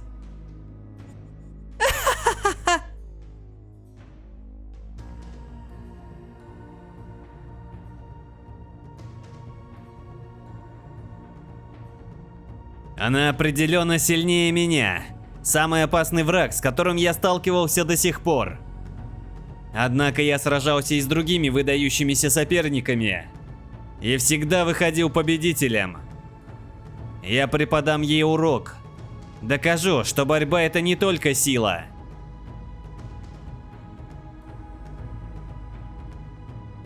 Проклятые ублюдки! Как она посмела предать меня? Я заставлю ее умолять о смерти! Черт, устройство уничтожено! Все будет кончено, если я не смогу добраться до машинного отделения за 10 минут! Я умру здесь? Не смешите! Я отличаюсь от других! Я Элчен Двара! 31 глава. Малыш, твои ноги не болят? Мне уже лучше. Правда? Да. У Сихён ген террор Девиля с рентгеновским зрением. Неожиданная атака может не сработать. И если я спрячусь, она быстро меня найдет. К тому же, у нее, скорее всего, есть другие способности помимо глаз. Время на принятие решения ограничено. Чем больше оттягиваю, тем хуже. Тот факт, что я обеспокоен бомбой, был частью ее плана. Возможно, она ожидает, что я попытаюсь добраться до спасательной шлюпки. Она собирается заблокировать вход в ангар и загнать меня в угол. Так вот, что она задумала. А потом она попытается подчинить меня своей подавляющей силой. В общем, стандартная тактика. Она использует ту же стратегию, которую я использовал против пиратов. Ощущение, будто я противостою другому игроку. Сейчас мне следует сосредоточиться на уничтожении врага, а не на бомбе. Найду информацию по ходу дела. Проблема в том, что мои атакующие и защитные способности намного ниже, чем у моего врага. Должен быть другой путь. Ах, я знаю! Эта штука в лаборатории. Возможно, мне удастся переиграть все в мою пользу. Псиониум. С ним я смогу какое-то время использовать способности молодой особи. Техника, которую она использует, называется вихрь лезвий. Гены Гомерона включают в себя экстрасенсорные способности. Сейчас у меня нулевая сопротивляемость к этой силе. Но если бы я стал молодой особью, я бы смог противостоять ей. Даже если у нее коготь Галерона, моя оболочка должна выдержать. Я также смог бы провести атаку на дальние расстояния, но это энергозатратно. Значит, прикончу ее как можно скорее. Энергия — это последнее, о чем мне надо беспокоиться. Подожди. Куда ты? Забрать кое-что. Клянусь, был где-то здесь. Вот он. В игре появилось уведомление. Интересно, как бы это работало в реальности? Я должен узнать. Малыш, нет! Что не так? А, Почему она нервничает? Я бы подождал, когда она ответит. Но не сейчас.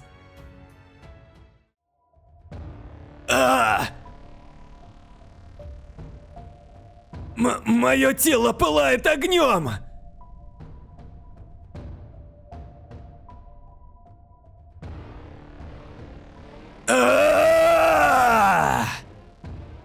Очень больно! Я не могу сдаться!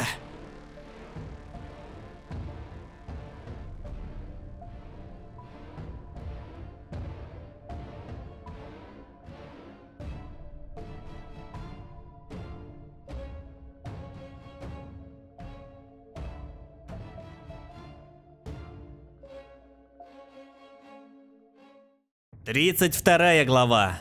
Ого! Малыш снова подрос.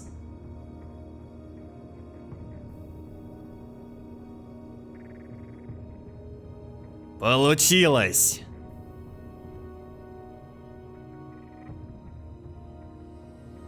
Раса – неопознанная враждебная космическая материя, НВКМ. Состояние – молодая особь, временно. Цель – выжить, эволюция – успешно. Особые навыки, связанные с телом, применяемый тип. Крылья, хитиновый панцирь, возобновляемая энергия, слияние. Парализующее жало, слияние. Экзоскелет монстра, временно. Кислотная кровь, укрепление силы ног. Имитация, щупальца пилы, загрязнение. Орган запуска, костяных шипов, временно. Связанные со сверхспособностями. Чутье хищника, слияние. Экстрасенсорное восприятие, человеческая природа. Сопротивляемость экстрасенсорной силе, временно. Тип укрепления физической силы. Некоторые характеристики изменились. Усиленный экзоскелет был улучшен до экзоскелета монстра. А еще выросли потрясающие рога. Ими можно таранить своих врагов или наносить удары.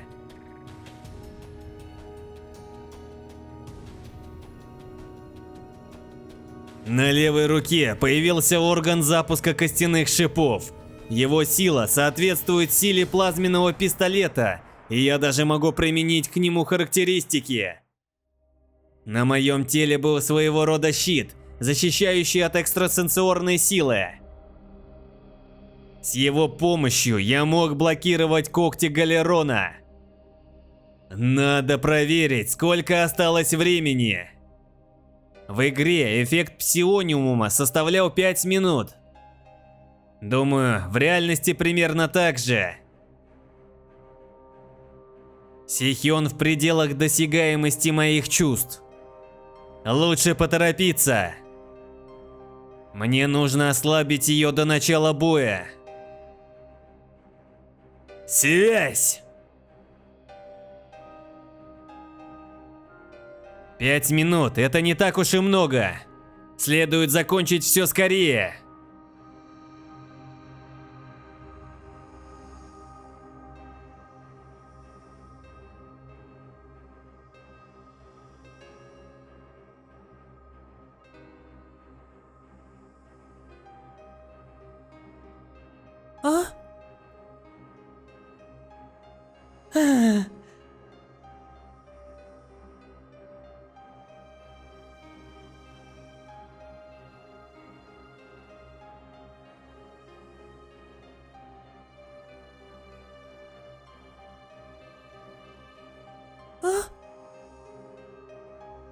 Она идет. Держись крепче, я побегу. Хорошо.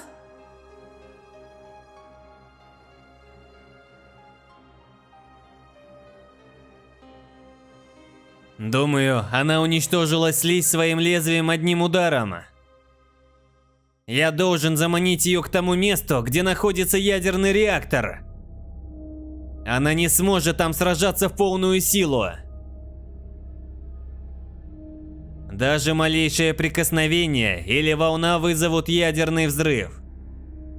Неважно, сколько у нее генов, даже с ними пережить его просто невозможно.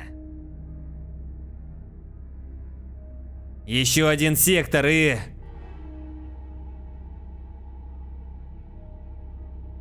Куда собрался?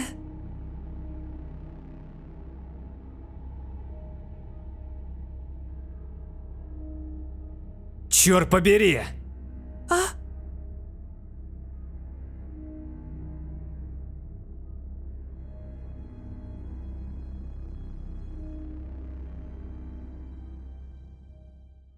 Тридцать третья глава. Демонстрация атаки когтями! Раньше я не мог распознать этого. Неужели это экстрасенсорный орган? А?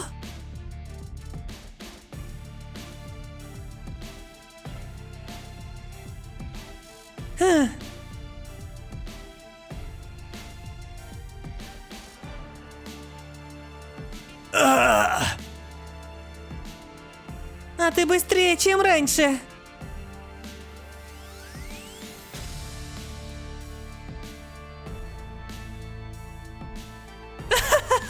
Этого недостаточно. А?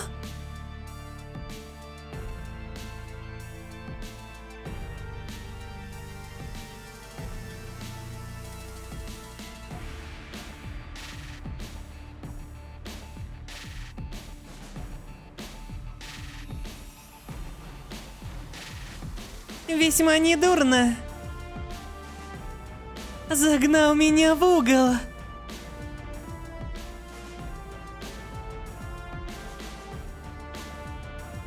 Что? Красные волосы? Неужели?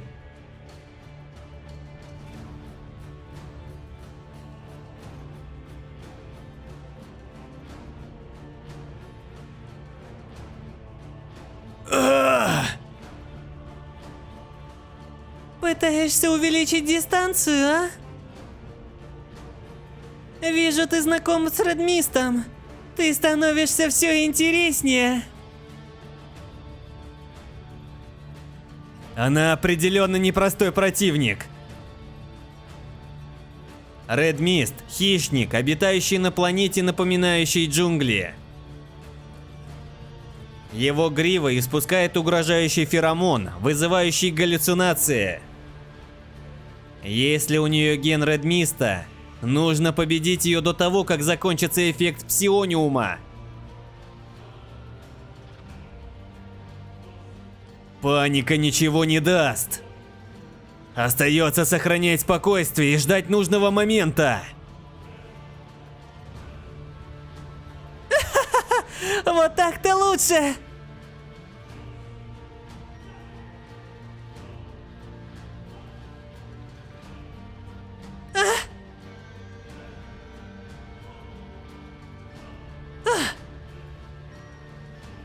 Ты мне уже наскучил.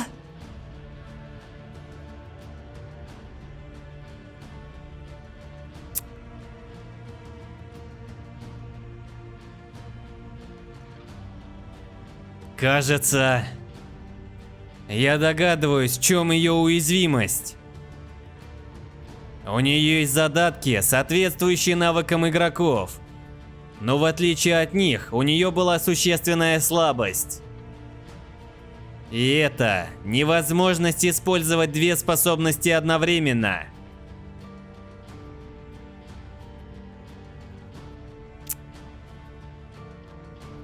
Ты начинаешь действовать мне на нервы. Я просто убью тебя. 34 глава. Ты начинаешь действовать мне на нервы. Я запросто убью тебя. Мне нужно узнать, сколько времени ей требуется, чтобы переключаться между своими способностями. Должен быть промежуток, независимо от того, как быстро она это делает. Момент, когда она становится уязвимой. Надо изменить стратегию. Загоню ее в угол.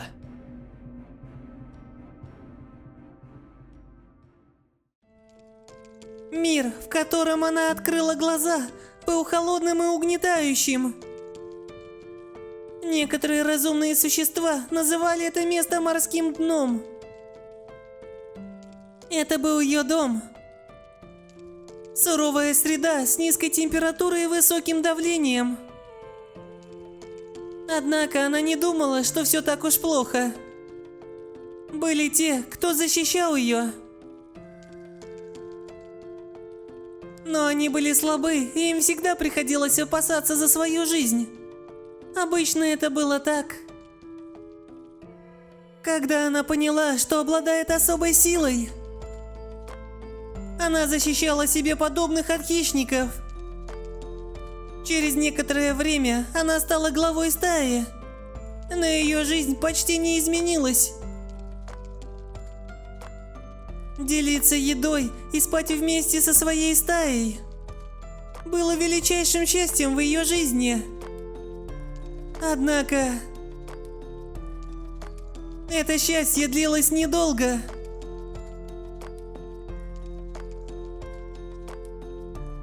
Когда она слышала крики остальных, продолжала отчаянно питать надежду. Она надеялась, что сможет выполнить свои обязанности главы стаи. Она хотела защитить своих близких.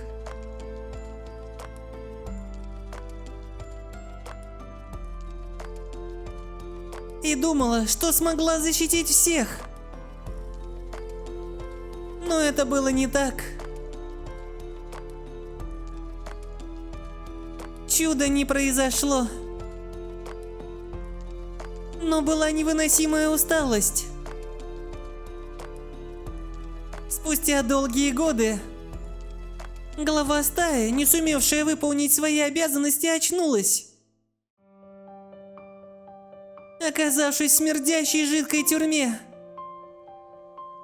Там она наблюдала, как настигает жалкая смерть всех, кого она защищала. Существо с волосатым животным на руках прозвало ее номер 26. И больше никого не осталось, кроме нее. На дне ада ей оставалось молиться, чтобы кто-то пришел к ней на помощь. И если таковой появится, она отдаст остаток своей жизни за него.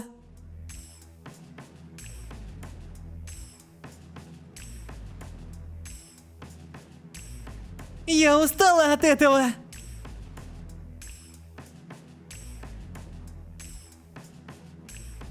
Ты и твои мелочные трюки.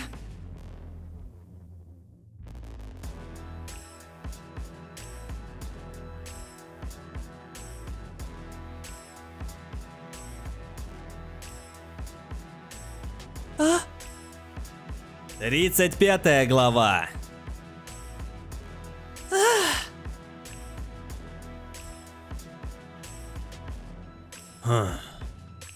Я предполагал, что у нее есть защитные способности, но никак не ожидал, что это сверхпрочный сплав вольфрамового гоблина.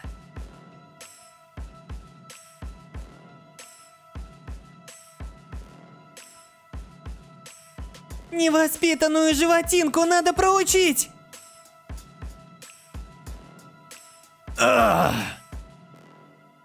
Чтобы победить меня, тебе понадобится нечто большее.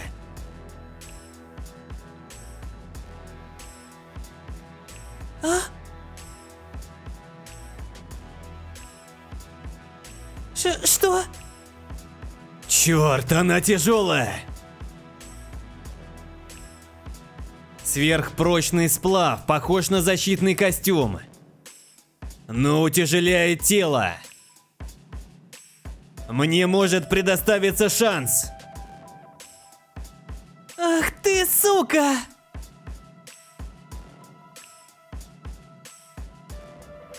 Плохо дело.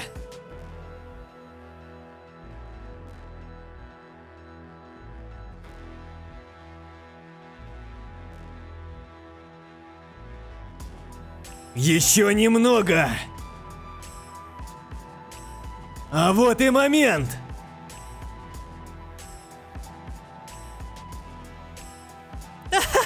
Промазал!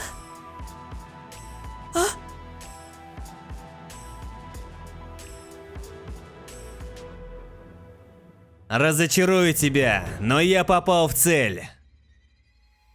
С самого начала моим объектом была не ты, Сихён Юджин.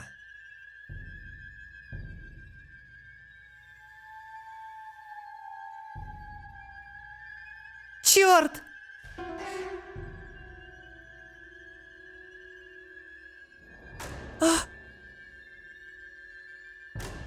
Я ждал этого момента.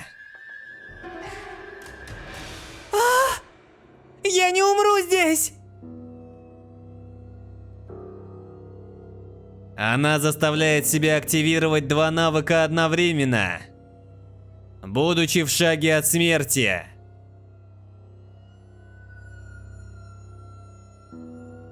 Я должен уничтожить ее, пока не стало слишком поздно.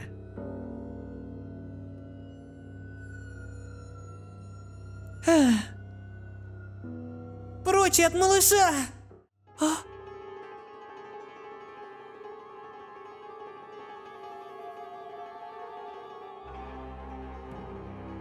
Что за хе?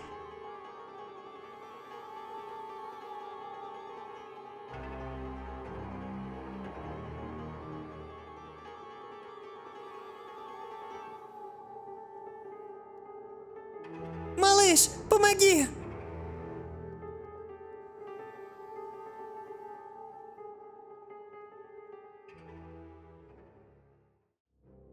Ни за что не упущу.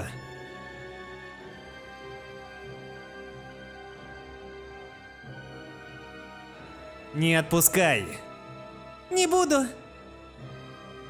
Психическая энергия, только что вышедшая из щупальца. Номер 26 должно быть. Подумай об этом в другой раз. Сначала нам нужно выбраться из этого места. 36 глава.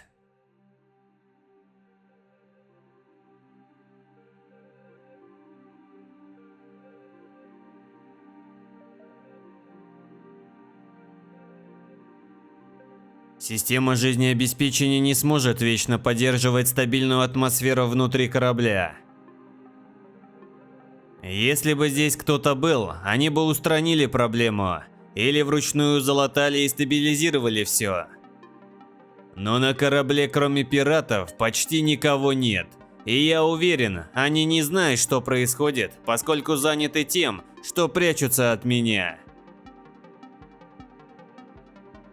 Этому кораблю конец. Малыш, что с твоей рукой? А?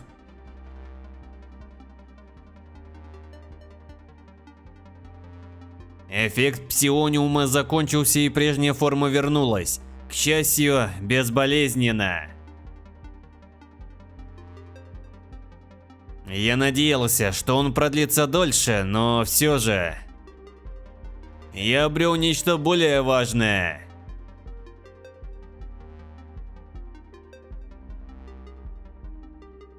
В игре представители мегакорпорации высокого уровня имели в распоряжении в среднем более 1000 генов. Все они – гены редких существ, которых трудно найти. Сихён Юджин не была игроком высшего уровня, но в ее теле немало ценных генов. Это все равно, что поглощать образцы, поэтому я получу максимум 3 гена. Даже если один, надеюсь, это будет ген когти Галерона. Что ж...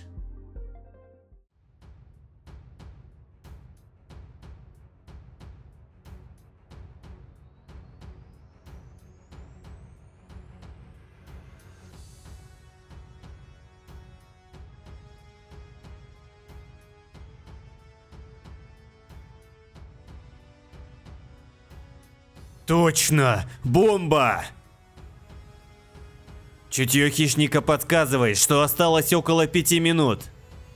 Этого недостаточно, чтобы обезвредить бомбу. Мне нужно покинуть этот корабль. Надо быстрее эвакуироваться на спасательной капсуле. Нужно не менее 5 минут, чтобы успеть. Я не смогу. Единственный способ быстро добраться до туда. Вот он.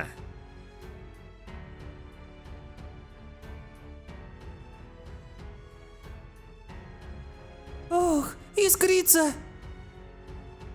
Ага, ярко. Зарядка плазмопушки. Настройка максимальной мощности. 30%. 70%. 100%.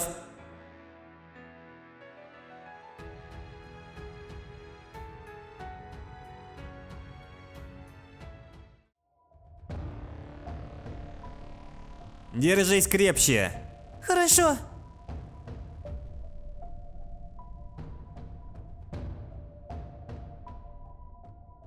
Тридцать 37-я глава.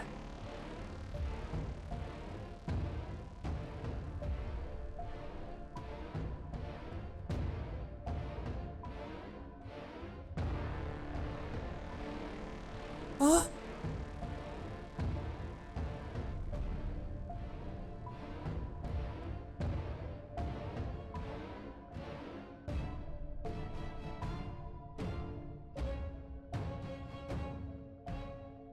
Хорошо, мы у цели.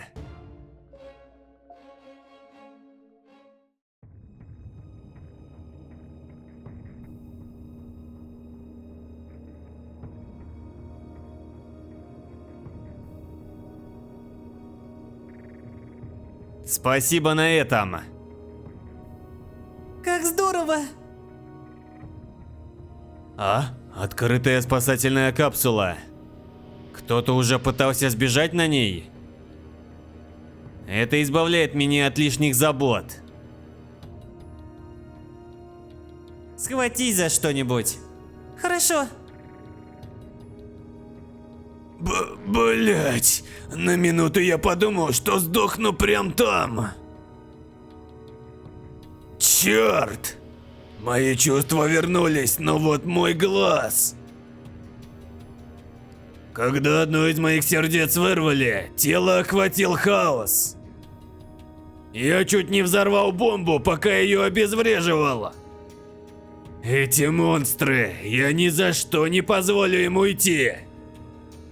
Я установил бомбу в режим автоматической детонации, чтобы она взорвалась через 10 минут.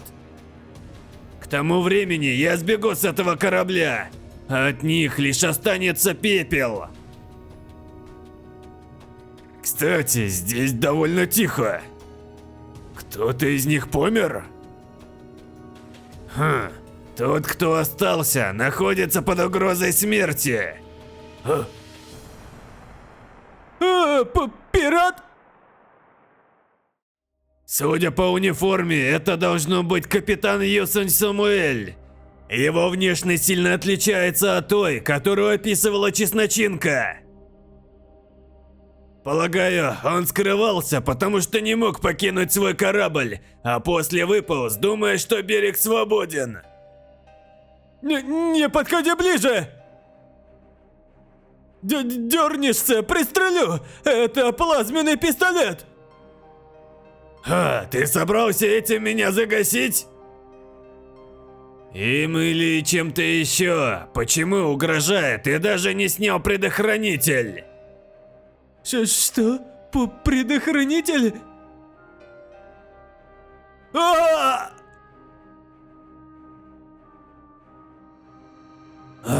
Какой же дебил!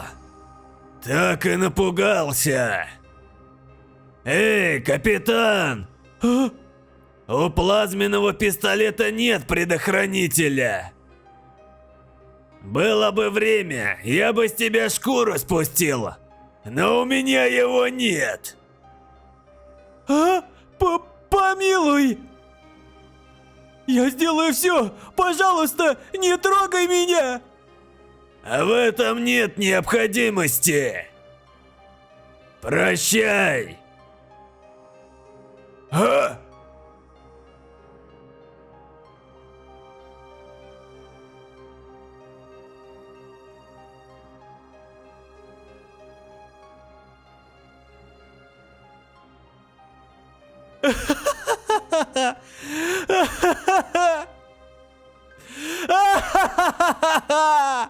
Заслужил, пиратишка хренов! Я потомок великих титанов, старший сын в семье Самуэль! Я непобедим!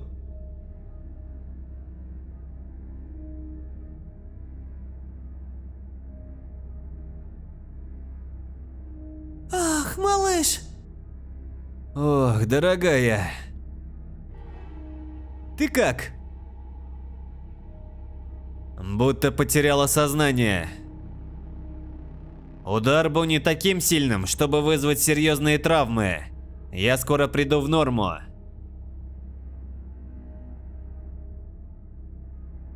Самое первое место, где я ступил в этот мир. Пришло время попрощаться с исследовательским кораблем, основой моего роста и эволюции. 38 глава.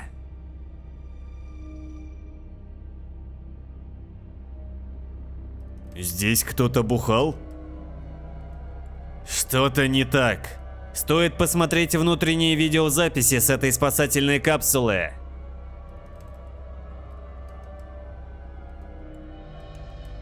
Воспроизводятся внутренние видеозаписи. А? Это капитан Юсон. Живой? Он скрывался здесь и запивал горе. Ожидал, когда все уляжется. Видимо, он заметил, когда все утихло, и вышел посмотреть, что происходит. Он надеялся, что кто-то из солдат убьет меня, или что мимо проходящий корабль придет к нему на помощь. Что бы это ни было, это не мое дело. Внутренние видеозаписи удалены. Изменение режима навигации на режим ожидания.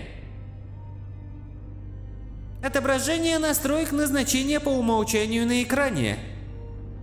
Это одна из планет под командованием мегакорпорации. Обычно на них размещается крупная армия. Мне следует избегать их, насколько это возможно. Самое близкое место отсюда. Вот оно.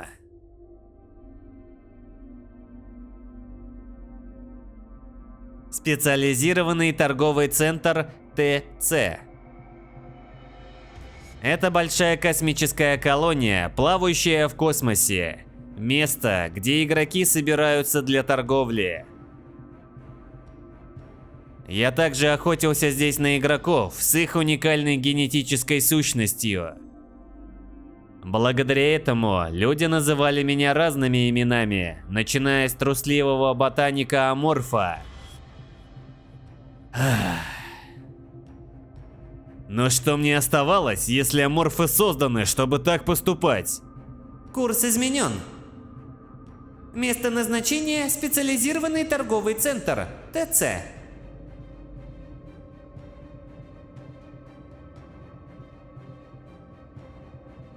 Переключение на автопилот. Время до прибывания составляет 3 часа. Колония с различными видами – идеальное место, чтобы получить пищу. В любом случае, кто бы мог подумать, что она окажется морским демоном? Они похожи по внешнему виду и среде обитания, но с разницей в размере, и ни один из них не враждебен. Может, поэтому они одного вида. Морские демоны обладают сверхспособностью под названием «глубоководный страх». Она способна довести людей до безумия. Это похоже на галлюцинации Ред Миста, но может активироваться постоянно и имеет более широкий радиус действия.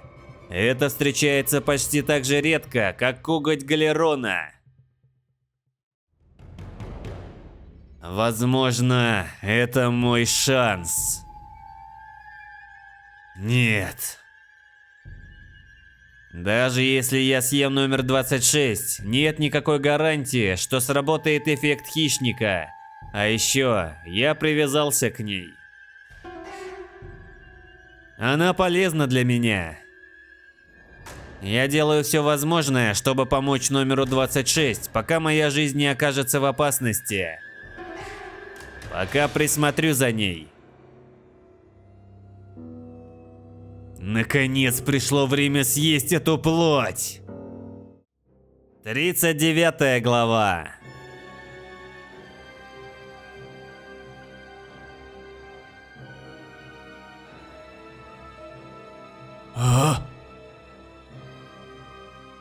Божественно!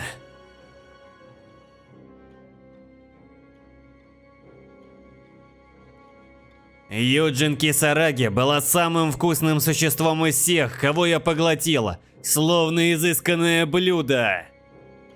Я думал, что Сихён Юджин будет такой же, но ошибся.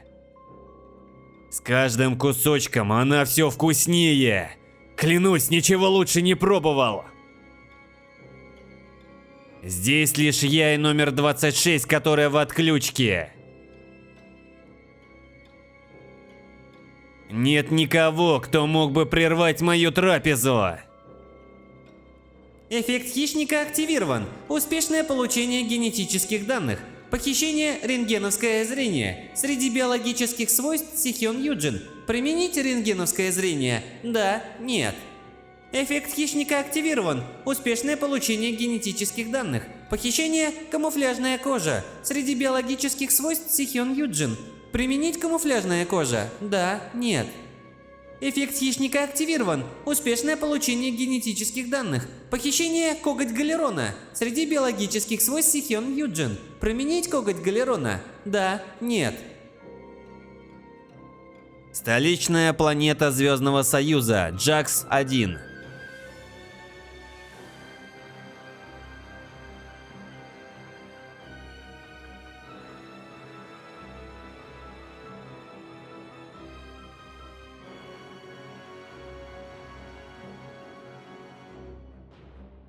Поприветствуйте верховного лидера Джубаку! Великий предводитель Джубака, отец всех киборгов! Он наблюдает за нами, прославляя Звездный Союз!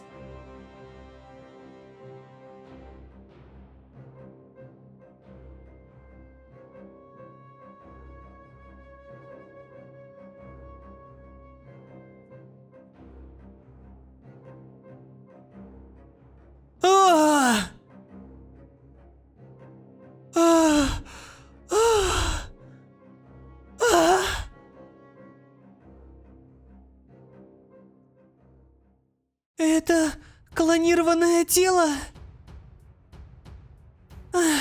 Не думала, что стану клоном.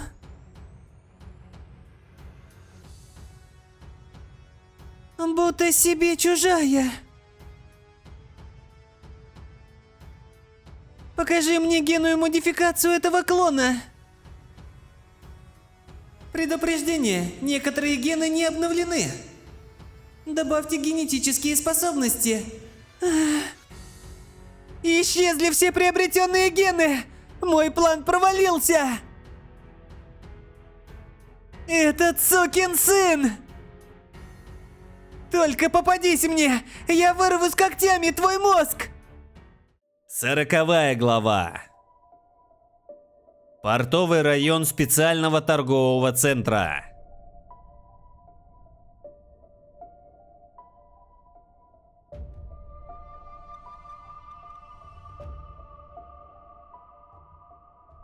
Эй, Карпентер, ты занят? Говард, что такое? 7-й район прибыл спасательный корабль мегакорпорации. Связь с диспетчерской башней установлена, ответа нет. Ох, наверное, снова эти богатенькие отпрыски, сбежавшие из дома? Судя по всему, включен автопилот. Есть вероятность, что все не так просто. Сейчас проверю. Интересно, из какой столицы?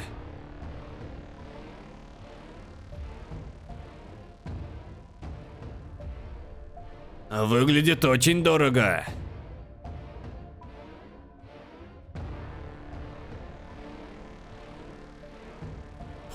Что со светом? Почему выключен? А? Что за дрянь? А?